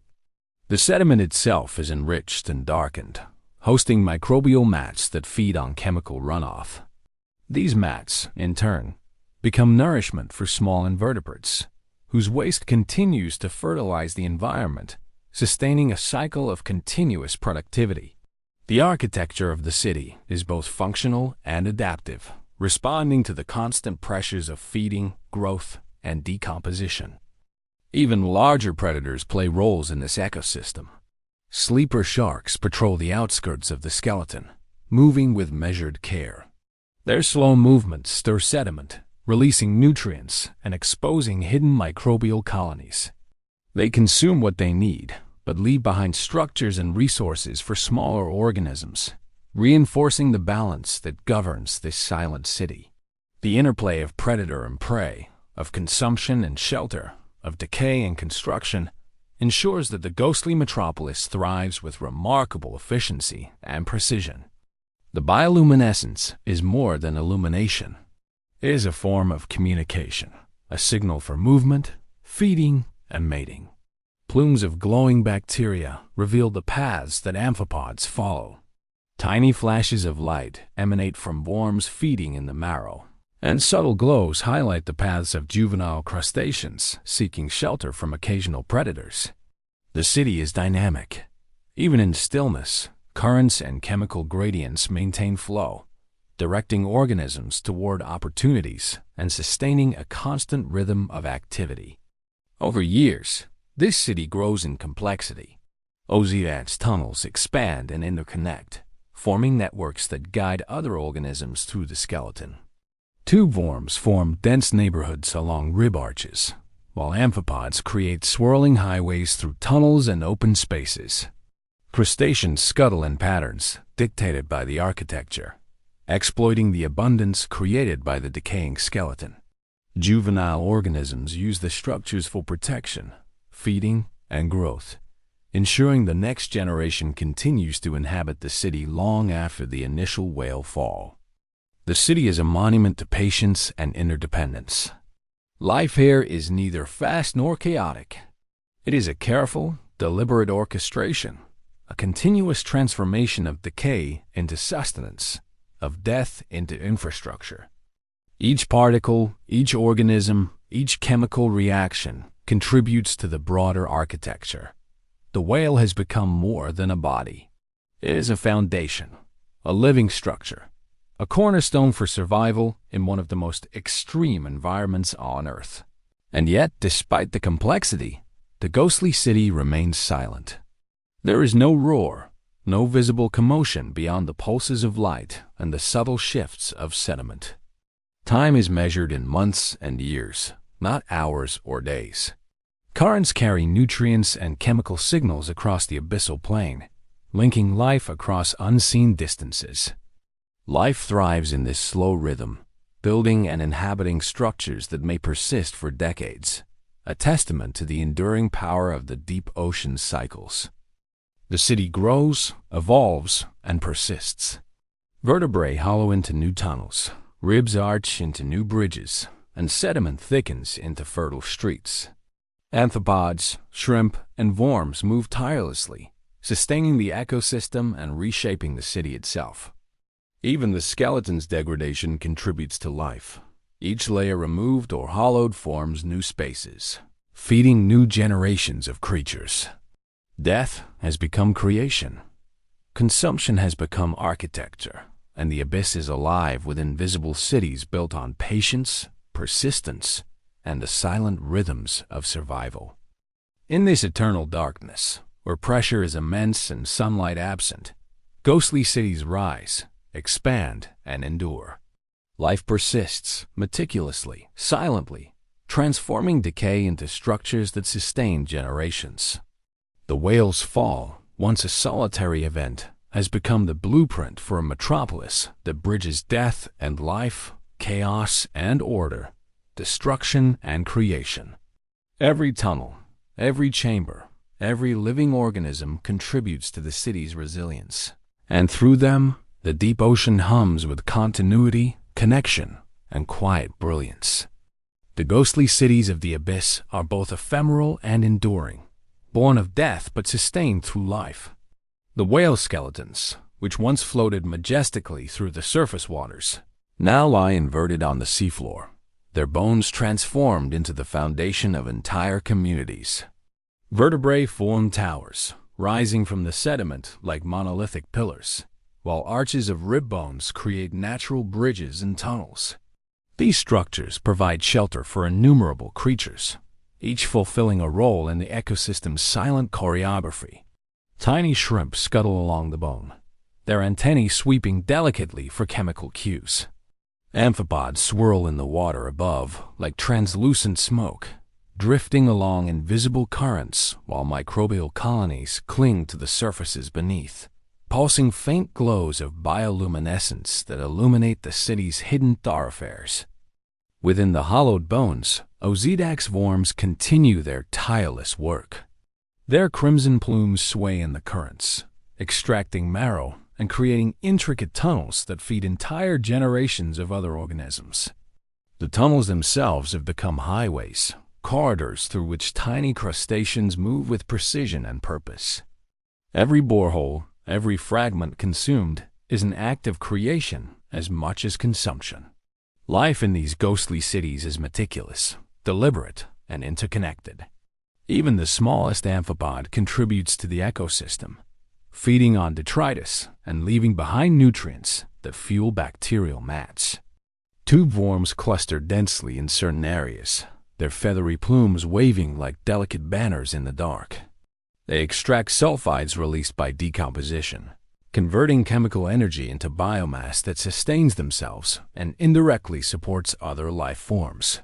These colonies form neighborhoods along arches of ribs and hollowed vertebrae, their plumes brushing against each other in gentle oscillation. Crustaceans and brittle stars exploit these structures, finding both food and refuge. The architecture of decay here is not static. It evolves with time, reshaped continuously by the organisms that inhabit it. Every interaction, from the feeding of a microbe to the passage of a small predator, contributes to the enduring structure of the city. Above the bones, faint bioluminescence marks the movement of life. Microbial mats emit ghostly light, creating ephemeral patterns across the seafloor. Amphipods twist and spiral in these illuminated corridors, casting shadows and reflecting the soft glow, producing an almost hypnotic dance. Tiny crustaceans navigate the arches of ribs and the hollows of vertebrae, following chemical signals that guide them to nutrient-rich zones. Even juvenile fish find refuge here, darting into tunnels created by Ozidax or hiding beneath the arches of rib bones. Every movement is part of a rhythm dictated by the chemistry of decay, the flow of currents, and the eternal need for survival. The influence of a single whale fall extends far beyond its immediate site. Nutrients leach into surrounding sediment, enriching it and fostering microbial colonies that support distant communities. Currents carry chemical signals across the abyss, guiding amphipods, shrimp, and other small scavengers toward the feast. The city's boundaries are fluid, defined not by walls or fences, but by the extent of chemical enrichment and the reach of life that responds to it. Even creatures that never directly touch the skeleton benefit from the nutrients it releases. The ghostly city is interconnected, a network of life spanning invisible distances, a testament to the power of one fallen giant to shape entire ecosystems. Over time, the skeleton continues to change. Bones hollow further, creating additional tunnels and chambers. Ribs form new bridges over sediment, giving rise to pathways for small organisms to navigate. Sediment thickens with microbial mats, providing fertile ground for the smallest scavengers. Crustaceans and shrimp exploit every niche, feeding on microbial growth, detritus, and particles stirred by passing predators. Each generation of organisms leaves behind waste that fertilizes the next, reinforcing the city's continuous cycle of life and decay. The city is alive, adaptive, and self-sustaining. Even the largest predators are integrated into this metropolis. Sleeper sharks patrol slowly, feeding only on what they need and disturbing sediment minimally. Their movements inadvertently expose hidden microbes and release nutrients, contributing to the ecosystem's balance. Life in the abyss is cooperative without conscious intent. It is a network of interdependence shaped by necessity and evolution. Each organism, from the tiniest amphipod to the largest shark, participates in the ongoing maintenance and restructuring of the city. Bioluminescence continues to play a crucial role. Soft glows illuminate passageways, guide movement, and create fleeting visual markers in the darkness. Microbial mats pulse and flicker across surfaces, revealing the presence of hidden tunnels and chambers. Tube worms sway in synchronized patterns, their plumes brushing against one another in a subtle choreography. Amphipods spiral above the bones in dense clouds, while shrimp and small crustaceans move purposefully through their pathways. Light, chemistry, and movement converge to form a living, breathing map of survival. A city whose streets, homes, and neighborhoods are shaped entirely by the demands of life in the abyss. The architecture of these cities is both permanent and fleeting. Bones endure for decades, yet they are gradually hollowed, fragmented, and colonized by successive generations. Untouched worms continue to tunnel, expanding and connecting pathways that allow organisms to navigate, feed, and shelter. Amphipods and shrimp maintain the flow of energy by consuming detritus and returning nutrients to the sediment. The city is continuously rebuilt even as it decays, a paradoxical monument to the cycles of life and death that define the deep ocean. In the eternal darkness, ghostly cities rise from death, forming complex networks of tunnels, chambers, and neighborhoods.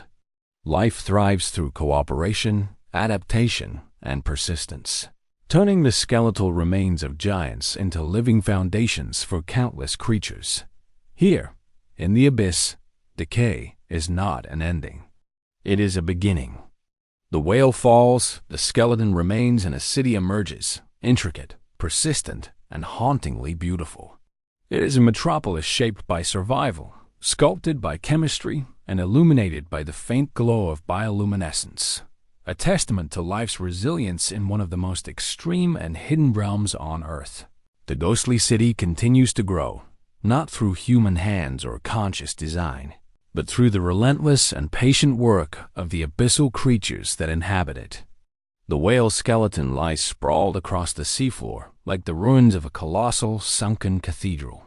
Vertebrae rise like towers, some hollowed by generations of Untouched worms into intricate tunnels.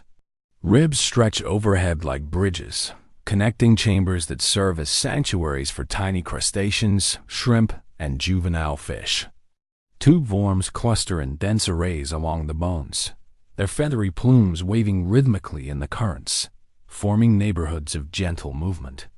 Even the sediment around the skeleton hums with life, enriched by nutrients leached from the decaying whale, supporting microbial mats that provide sustenance to the next wave of inhabitants. Untouched worms, the tireless engineers of this city, bore deep into the marrow of bones, dissolving it and turning it into nourishment not just for themselves, but for an entire network of organisms. Their crimson plumes create swaying forests in the water, while their tunnels form the arteries of the city, guiding shrimp, amphipods, and other small creatures through a labyrinth of life. Each borehole is simultaneously a site of consumption and a sanctuary, as juvenile crustaceans and worms seek shelter within the cavities. Even the smallest amphipods, nearly invisible in the vast darkness, contribute to the city's architecture, moving detritus, feeding on microbial colonies, and leaving behind nutrients that fertilize the surrounding sediment. The skeleton itself is gradually transformed into a living framework. Vertebrae hollow further, ribs twist and arch in response to current and decay, and sediment builds up, forming streets and squares where amphipods twist in spiraling clouds. The city is alive with motion, yet its rhythm is subtle, measured not in moments but in months and years. Currents carry chemical cues across tunnels and open spaces, directing organisms to nutrient-rich zones. Predators, such as sleeper sharks, patrol the periphery, their massive forms moving slowly, gently disturbing the sediment and exposing hidden microbial mats. These disturbances provide new feeding opportunities for smaller creatures, reinforcing the interconnected balance of the city. Tube worm neighborhoods flourish along arches of ribs and exposed bone surfaces. Their plumes sway in delicate synchrony, capturing chemical energy from sulfides released by decaying fat and tissue. Crustaceans and brittle stars exploit these plumes, finding food and shelter amidst the oscillating tendrils. Microbial mats pulse with faint bioluminescent light, illuminating tunnels and passageways, creating a soft, ghostly glow that reveals the hidden complexity of the city. The illumination is fleeting, intermittent, and mesmerizing, a living map that guides movement and signals abundance in a world otherwise devoid of sunlight. Amphipods form dense, spiraling clouds above the skeleton, their translucent bodies reflecting the bioluminescence below. They move with incredible coordination, following chemical gradients that guide them through the maze of vertebrae and arches. Tiny shrimp navigate tunnels carved by Ozydax worms, their antennae constantly sampling the water for scent and signals. Juvenile fish dart through crevices, avoiding predators while feeding on microbes and small invertebrates. Every movement, however minute, contributes to the ongoing construction and maintenance of the city. Life here is meticulous, interdependent, and continuous. The influence of the whale extends far beyond the immediate skeleton. Nutrients leach into surrounding sediment, supporting microbial mats that flourish across the abyssal plain.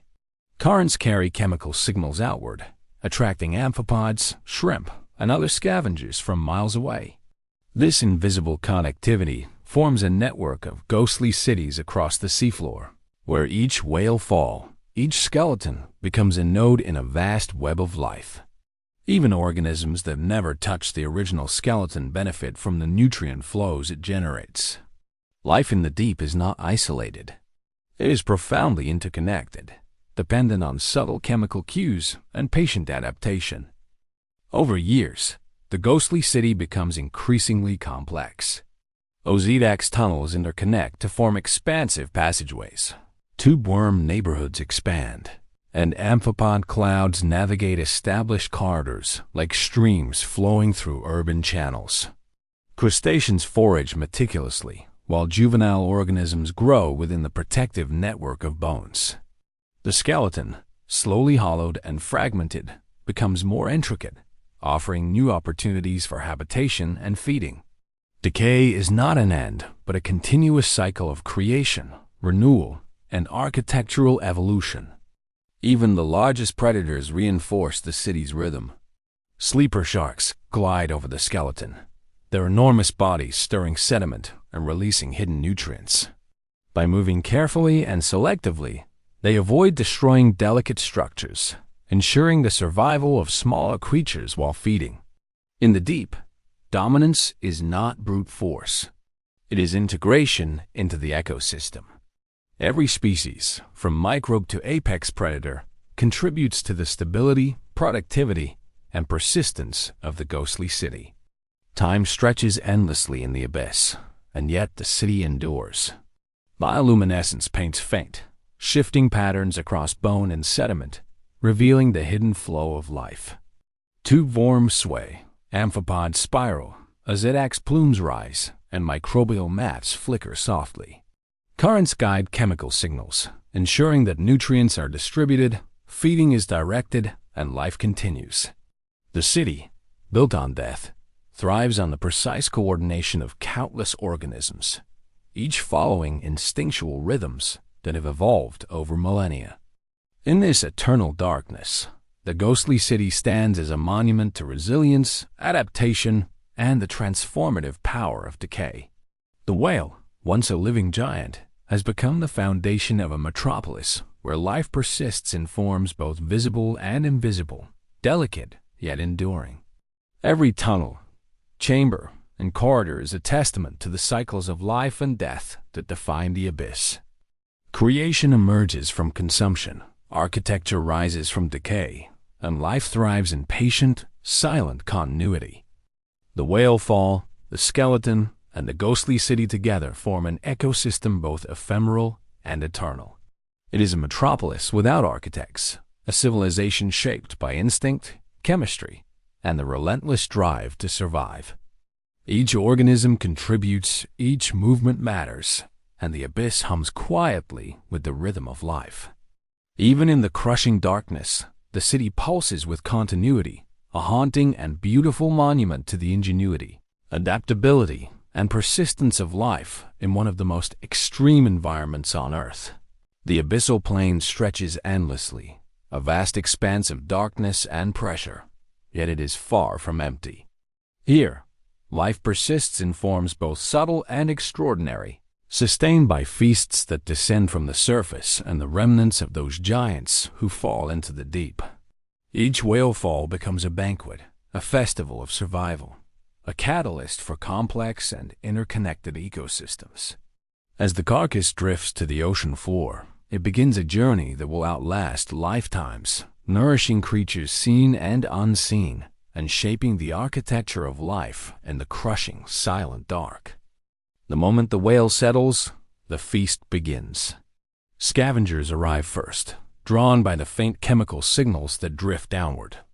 Amphipods swarm in vast clouds, feasting on soft tissues, their translucent bodies illuminated by faint bioluminescence. Crabs and shrimp scuttle across the bones, extracting morsels from every crevice, while large predators, such as sleeper sharks, circle cautiously, consuming only what is necessary to sustain themselves. The rhythm of the feast is both immediate and enduring. Some species gorge quickly, others slowly, patiently processing each fragment over weeks and months. Even death becomes a stage for life's intricate performance. Beneath the initial layer of scavengers, microbial colonies begin their silent work. Bacteria coat the bones, digesting oils and decomposing matter that the larger animals leave behind. They secrete chemicals that attract smaller organisms, guiding amphipods and shrimp to nutrient-rich zones. These microorganisms are both foragers and architects, converting decay into sustenance and sculpting the framework of the ecosystem. Tube worms begin to settle, planting themselves in nutrient-rich sediment around the skeleton, their feathery plumes filtering sulfides released by the decomposition process. The whale's fall becomes a hub of chemical activity, invisible currents carrying nourishment and signals to life far beyond the skeleton itself. Ozydax worms are the next architects of the feast, boring deep into the bones to extract marrow. Their crimson plumes sway in the current, forming intricate forests that rise above the skeleton. As they tunnel, they create passageways for other organisms, a complex system of corridors and chambers that sustains successive generations. Crustaceans and juvenile fish exploit these hollows, feeding on microbial colonies and seeking refuge from predators. Every act of consumption, every burrow, every movement contributes to the ongoing transformation of death into life, a process both delicate and astonishing in its precision. The whale's bones themselves become instruments of the feast. Ozydax tunnels expand and interconnect, forming highways that allow movement and feeding for countless organisms. Tube worm colonies flourish on arches and exposed surfaces, creating neighborhoods of activity. Amphipods navigate these corridors in synchronized swirls, their movement guided by chemical and tactile cues. Juvenile fish dart through cavities, sheltering from predators while exploiting microbial abundance. The architecture of decay is a living structure, dynamic and evolving, shaped as much by life as by the forces of chemistry and time. Nutrients radiate outward from the skeleton, enriching sediment and creating fertile zones for distant organisms.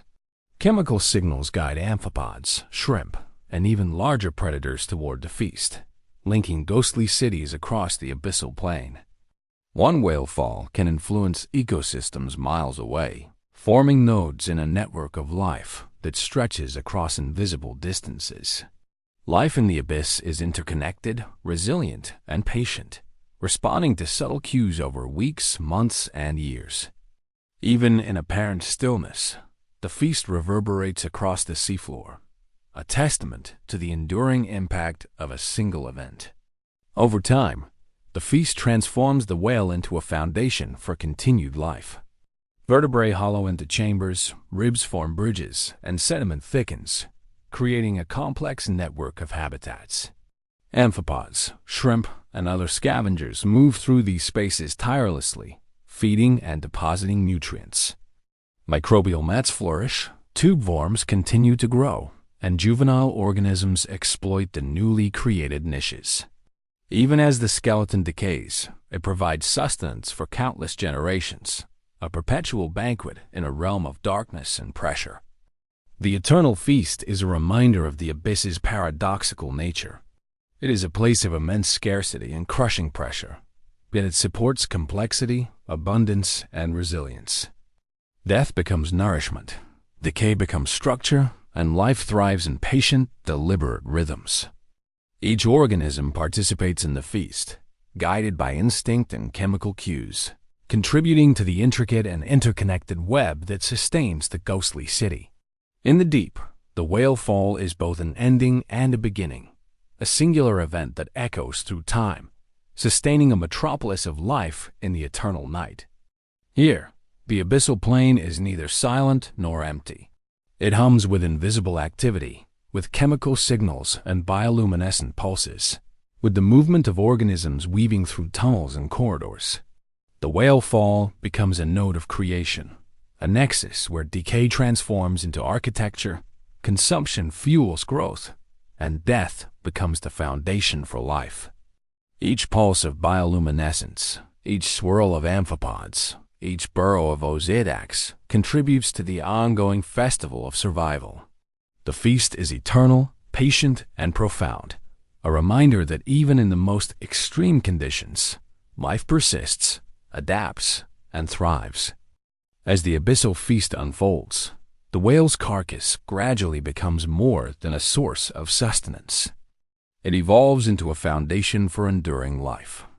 Vertebrae, once the sturdy spine of a surface giant, are hollowed into complex corridors by Ozydax worms, creating passageways that shelter shrimp, amphipods, and juvenile fish. Ribs rise overhead like skeletal bridges, connecting different sections of the fallen body, forming open chambers and narrow alleys. Tube worms establish dense colonies along exposed bones, their feathery plumes waving rhythmically in the faint currents, drawing chemical nutrients from the decomposition process. Each organism contributes, directly or indirectly, to the evolving architecture of this ghostly city. Amphipods swirl above the skeleton in mesmerizing, translucent clouds, guided by chemical gradients released by decaying tissues. Their movements are choreographed by instinct, currents, and subtle cues, forming living highways that feed and protect the broader ecosystem. Tiny shrimp navigate tunnels bored by Ozydax, grazing on microbial mats that coat the bones. Microbes themselves pulse faintly with bioluminescence, casting ghostly glows across arches of rib and hollowed vertebrae, illuminating the hidden network of life thriving in darkness. The interplay of movement, light, and chemical signaling transforms the whale fall into a dynamic, multi-layered metropolis. Predators patrol the periphery with deliberate care. Sleeper sharks glide slowly above the skeleton, consuming what they need while stirring sediment to expose microbes and detritus for smaller organisms. Their presence regulates population balance without destroying the intricate structures that provide shelter for vulnerable species. Life in the abyss is a subtle choreography of interdependence. Dominance is measured not by brute force, but by integration into the rhythm of the ecosystem. Every creature, from microbe to apex predator, participates in sustaining the feast and maintaining the balance that defines these ghostly cities. The whale's influence radiates far beyond its immediate site. Nutrients leach into the surrounding sediment, supporting microbial mats that extend for meters, even kilometers. Chemical cues drift in the currents, guiding amphipods, shrimp, and other scavengers to zones of enrichment. In this way, a single whale fall links multiple communities, forming a network of ghostly cities across the abyssal plain. Each city is connected, responding to distant events, and sustaining life far from the original site of the fall. Even areas that seem barren to the human eye are subtly energized by this unseen connectivity. Over months and years, the skeleton continues to transform.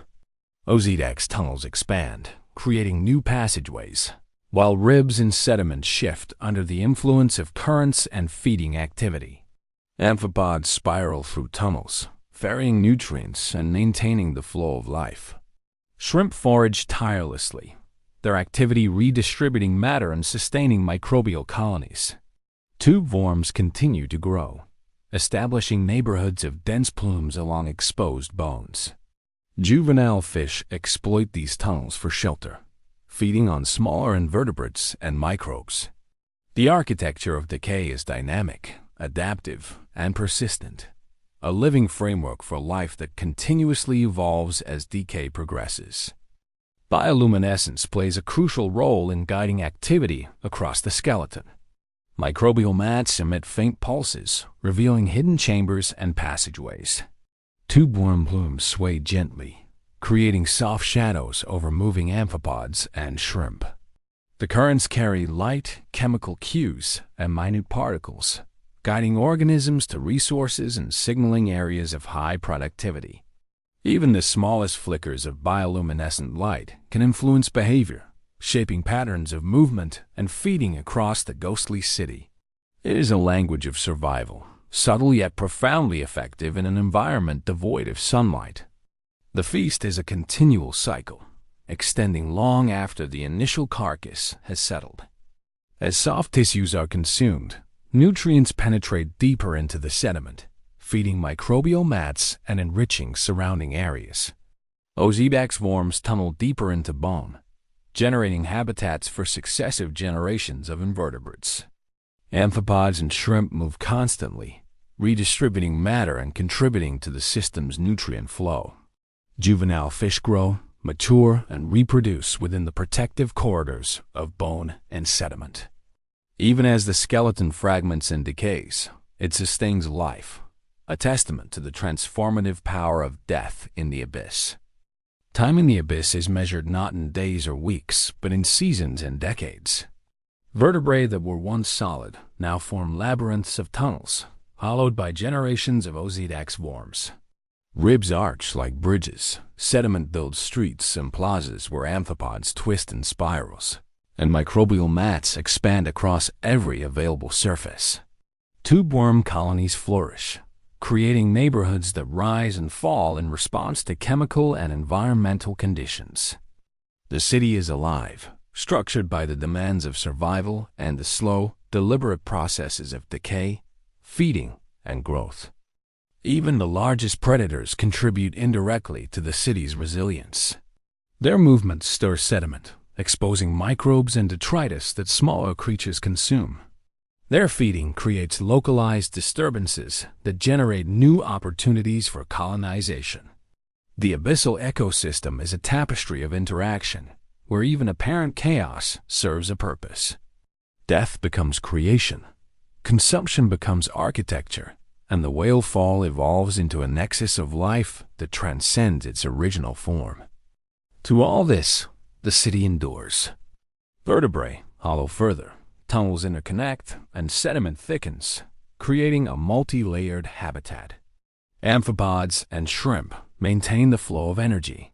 Microbial mats expand and illuminate the corridors, and tube worm neighborhoods thrive along arches of bone. Juvenile fish navigate safely through protective tunnels, feeding, growing, and contributing to the system's continuity. The whale fall, once a solitary event, becomes an eternal feast, a perpetual hub of life in one of the most extreme and hidden environments on Earth. In the abyss, the feast is both immediate and eternal. It begins with the fall of a giant and extends across years and generations, across miles of seafloor, linking organisms in an intricate network of survival. Life thrives in patient, methodical cycles, transforming decay into structure, consumption into creation, and death into enduring continuity. The ghostly city persists, evolving and adapting, a monument to the resilience, ingenuity, and interconnectedness of life in the eternal darkness of the deep ocean. As decades pass, The whale skeleton has been transformed from a lifeless carcass into a thriving metropolis, a nexus of life that pulses quietly in the crushing darkness.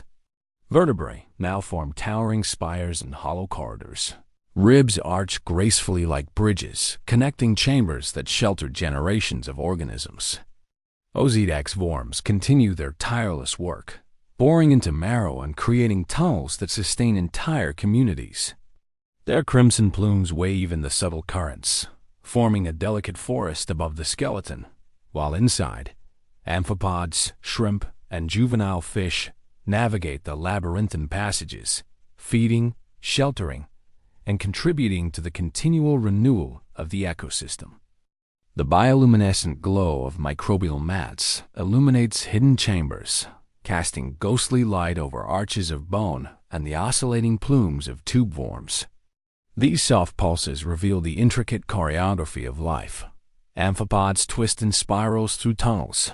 Shrimp scuttle across surfaces in search of detritus, and tiny predators patrol quietly, hunting in synchronized restraint. Even in darkness, the rhythm of the feast is precise, structured, and enduring. Every movement, every feeding event, every burrowed tunnel contributes to the architecture of survival, and the skeleton itself is both monument and facilitator, a foundation for countless generations. Nutrients released from decomposition continue to seep into surrounding sediment, extending the influence of the whale fall far beyond the immediate skeleton. Chemical plumes drift with the currents, signaling to amphipods, shrimp, and other scavengers across the abyssal plain that a banquet of sustenance awaits. In this way, one fallen whale connects life across miles, forming invisible networks of ghostly cities. Each carcass leaves an imprint on the ecosystem that endures long after the soft tissues have vanished, a testament to the capacity of death to sustain life in the deep. Tube worm colonies dominate exposed surfaces, their feathery plumes swaying in synchronized oscillation. Crustaceans navigate these neighborhoods, feeding on microbes and detritus, while juvenile fish weave safely through tunnels and arches of bone. The currents carry chemical cues and particles, guiding movement and shaping the dynamic flow of the city. The architecture of decay is fluid, adaptive, and alive. Every organism an essential participant in the ongoing transformation of mortality into enduring life. Ozidax worms continue to bore deeper, creating ever more extensive networks of tunnels and chambers. What was once marrow is now hollowed pathways, providing refuge and sustenance for a myriad of species.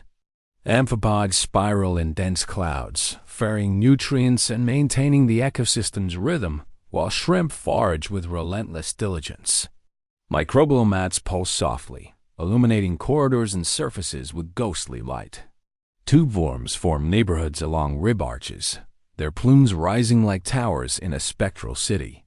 Even sleeper sharks, the largest predators, maintain the balance by patrolling cautiously, their massive bodies stirring sediment to expose microbes and detritus, feeding smaller organisms indirectly and sustaining the city's energy flow. As the skeleton fragments further over time, it continues to provide niches for life. Ribs that once carried muscle now arch like cathedral ceilings, creating tunnels and bridges for invertebrates and fish. Sediment enriched by chemical runoff thickens, forming streets and open plazas where amphipods twist in spirals, sustaining the perpetual flow of the ecosystem. Microbial mats flourish across every available surface, tube worm plumes rise and sway, and juvenile organisms feed, grow, and eventually reproduce within the labyrinth of tunnels. The architecture of decay is now fully realized, a living, breathing testament to the transformative power of death in the abyss. Predators play their roles with care, shaping the community without destroying it. The movements of sleeper sharks disturb sediment and expose microbes for consumption by smaller species, while smaller predators navigate tunnels and crevices, hunting precisely without destabilizing the city. Every act of predation, every feeding, Every shift in sediment contributes to the stability and persistence of the ecosystem. Life in the abyss is governed by balance, interdependence, and the quiet flow of chemical and physical processes, ensuring that the feast is eternal and self-sustaining. The ghostly city is illuminated by bioluminescence, a subtle, shifting glow that reveals the hidden complexity of the ecosystem. Microbial mats, tube-worm plumes, and the occasional bioluminescent amphipod paint a living mosaic across arches, tunnels, and sediment. Light, movement, and chemical cues intertwine, guiding organisms, shaping behavior, and sustaining life. The whale fall has become a central node in this network, connecting distant ghostly cities across the abyss and supporting life far beyond its immediate boundaries. Even in the deepest, darkest waters, life persists with resilience, adaptability, and precision. The whale, once a single surface-dwelling giant, has been transformed into a foundation for entire ecosystems. Its decay is not an ending, but a continuous cycle of creation, nourishment, and architectural evolution. Amphipods spiral endlessly through tunnels, shrimp forage and redistribute nutrients. Microbial mats pulse with bioluminescent light, and tube worms sway above it all. Juvenile fish grow and navigate the intricate labyrinth, eventually becoming part of the ongoing rhythm of life. Death has become a framework for survival, consumption a blueprint for life, and decay a city of eternal feast.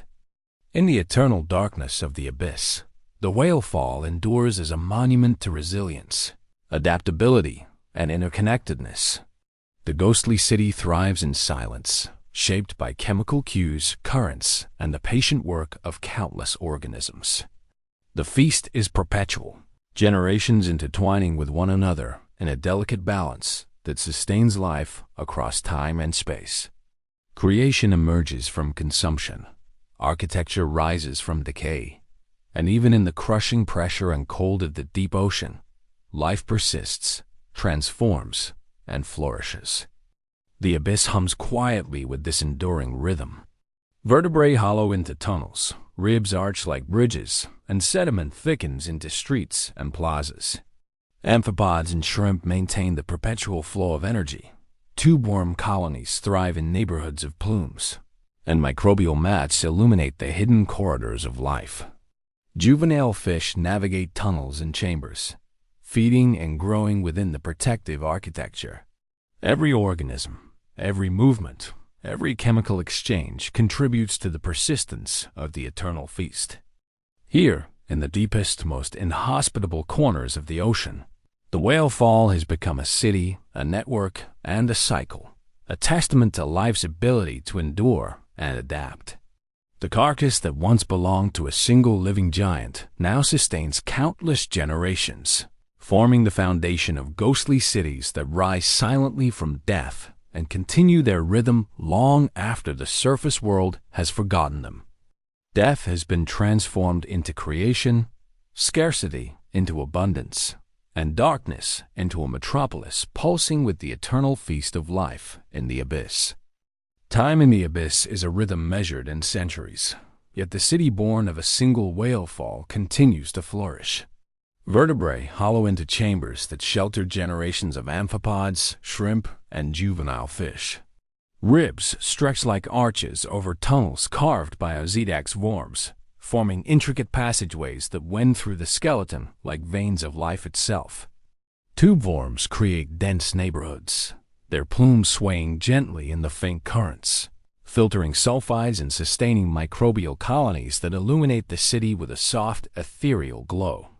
Every organism contributes, directly or indirectly, to the ongoing renewal of this ghostly metropolis, each movement shaping the architecture of survival. Ozydax worms remain tireless, boring into marrow and expanding networks of tunnels that feed not only themselves, but a myriad of other creatures. These crimson plumes rise like sentinels above hollowed bones, their rhythmic sway in the current, a quiet reminder that life persists, transforms, and adapts in ways invisible to the surface world. Amphipods spiral in dense clouds through corridors, ferrying nutrients and sustaining microbial mats. Tiny shrimp forage along arches and crevices, redistributing organic matter and leaving behind sustenance for others. Even the smallest organism is essential to the city's endurance, contributing to cycles that span decades. Bioluminescence casts a spectral glow over the ghostly city, highlighting the constant choreography of life. Microbial mats pulse softly, revealing tunnels and chambers hidden in the skeleton. Tube worm plumes sway, casting fleeting shadows over twisting amphipods. Juvenile fish weave through passageways, feeding on smaller invertebrates while avoiding predators. Currents carry chemical signals that guide movement, directing feeding, mating, and sheltering behavior.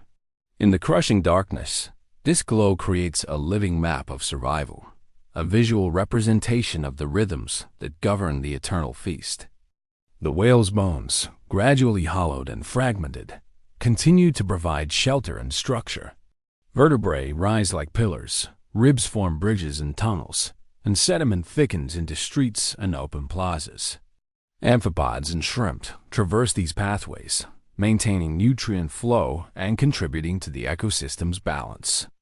Microbial mats expand across every surface, processing chemical byproducts of decay and illuminating the labyrinth. Tube worms dominate exposed areas, creating neighborhoods of vertical plumes that rise above arches and hollows. Every corner of the skeleton, every niche, has been repurposed into a space of survival, a testament to life's ingenuity in the abyss. Even the largest predators, such as sleeper sharks, are integral to the city's rhythm. They patrol slowly, consuming only what they need and stirring sediment to expose microbes and detritus for smaller organisms. Their presence reinforces balance, regulating populations while leaving delicate structures intact. Life in the abyss is cooperative by necessity. Dominance is expressed not through destruction, but through subtle integration into a dynamic, interconnected system. Each organism, from the tiniest microbe to the apex predator, is a participant in the continuous maintenance of this ghostly metropolis. As decades pass, the city evolves into a multi-layered ecosystem. Ozdax tunnels interconnect to form vast networks. Tube worm neighborhoods expand along rib arches, and amphipods spiral through corridors that were once marrow. Sediment enriched by decomposition thickens, creating fertile grounds for microbial mats and small invertebrates. Juvenile fish navigate these tunnels, feeding, growing, and eventually reproducing within the protective architecture. Every organism contributes to a cycle that perpetuates itself indefinitely, converting decay into nourishment, consumption into creation, and death into enduring life. The bioluminescent pulses of microbes and invertebrates reveal the city's hidden beauty. Light dances across arches and tunnels, casting shadows and illuminating the constant motion of life. Amphipods twist through spirals, shrimp scuttle along crevices, and tube worm plumes rise and fall in synchronized waves. The whale skeleton, once a solitary corpse, has become a stage for continuous activity, a foundation for ghostly neighborhoods and pathways that link generations of organisms. The eternal feast continues, guided by chemical gradients, currents, and the silent precision of instinct. Nutrients from the whale radiate outward, affecting areas far beyond the skeleton itself. Currents carry chemical cues across miles of abyssal plain, signaling distant organisms that a feast awaits. Each whale fall thus becomes a node in a network of ghostly cities, connecting communities across invisible distances. Even regions that appear barren to the human eye are enriched by these signals, demonstrating the profound interconnectedness of life in the abyss. Every event, every decaying carcass, reverberates through the ecosystem, shaping life long after the original giant has vanished. The city endures because life in the abyss is patient, precise, and interconnected. Amphipods maintain nutrient flow, shrimp forage and redistribute matter. Microbial mats pulse softly with bioluminescence, and tube worms rise like towers of delicate filaments. Juvenile fish feed and shelter within tunnels, contributing to the ongoing rhythm of survival. Predators patrol cautiously, stirring sediment and exposing resources for smaller organisms. Life here thrives not through abundance or spectacle, but through the quiet orchestration of countless interactions sustained over decades. In the end, the whale fall becomes more than a feast. It is a monument to the resilience, adaptability, and continuity of life in the abyss. Death has been transformed into creation, decay into architecture, consumption into sustenance, and darkness into a metropolis. Vertebrae hollow into tunnels, ribs arch like bridges, sediment thickens into fertile streets, and organisms of all sizes play their parts in the eternal feast. Life persists, evolves, and flourishes in one of the most extreme, unseen, and beautiful places on Earth. The ghostly city hums with invisible activity, illuminated by bioluminescent pulses and sustained by chemical signals and currents. Amphipods spiral endlessly, shrimp scuttle purposefully, tube worm plumes sway above arches of bone, and juvenile fish navigate the labyrinth of tunnels. Even sleeper sharks glide slowly along the outskirts, ensuring balance while adding motion to the ecosystem. The feast is eternal, patient, and profound, a testament to the ingenuity and persistence of life in the abyss.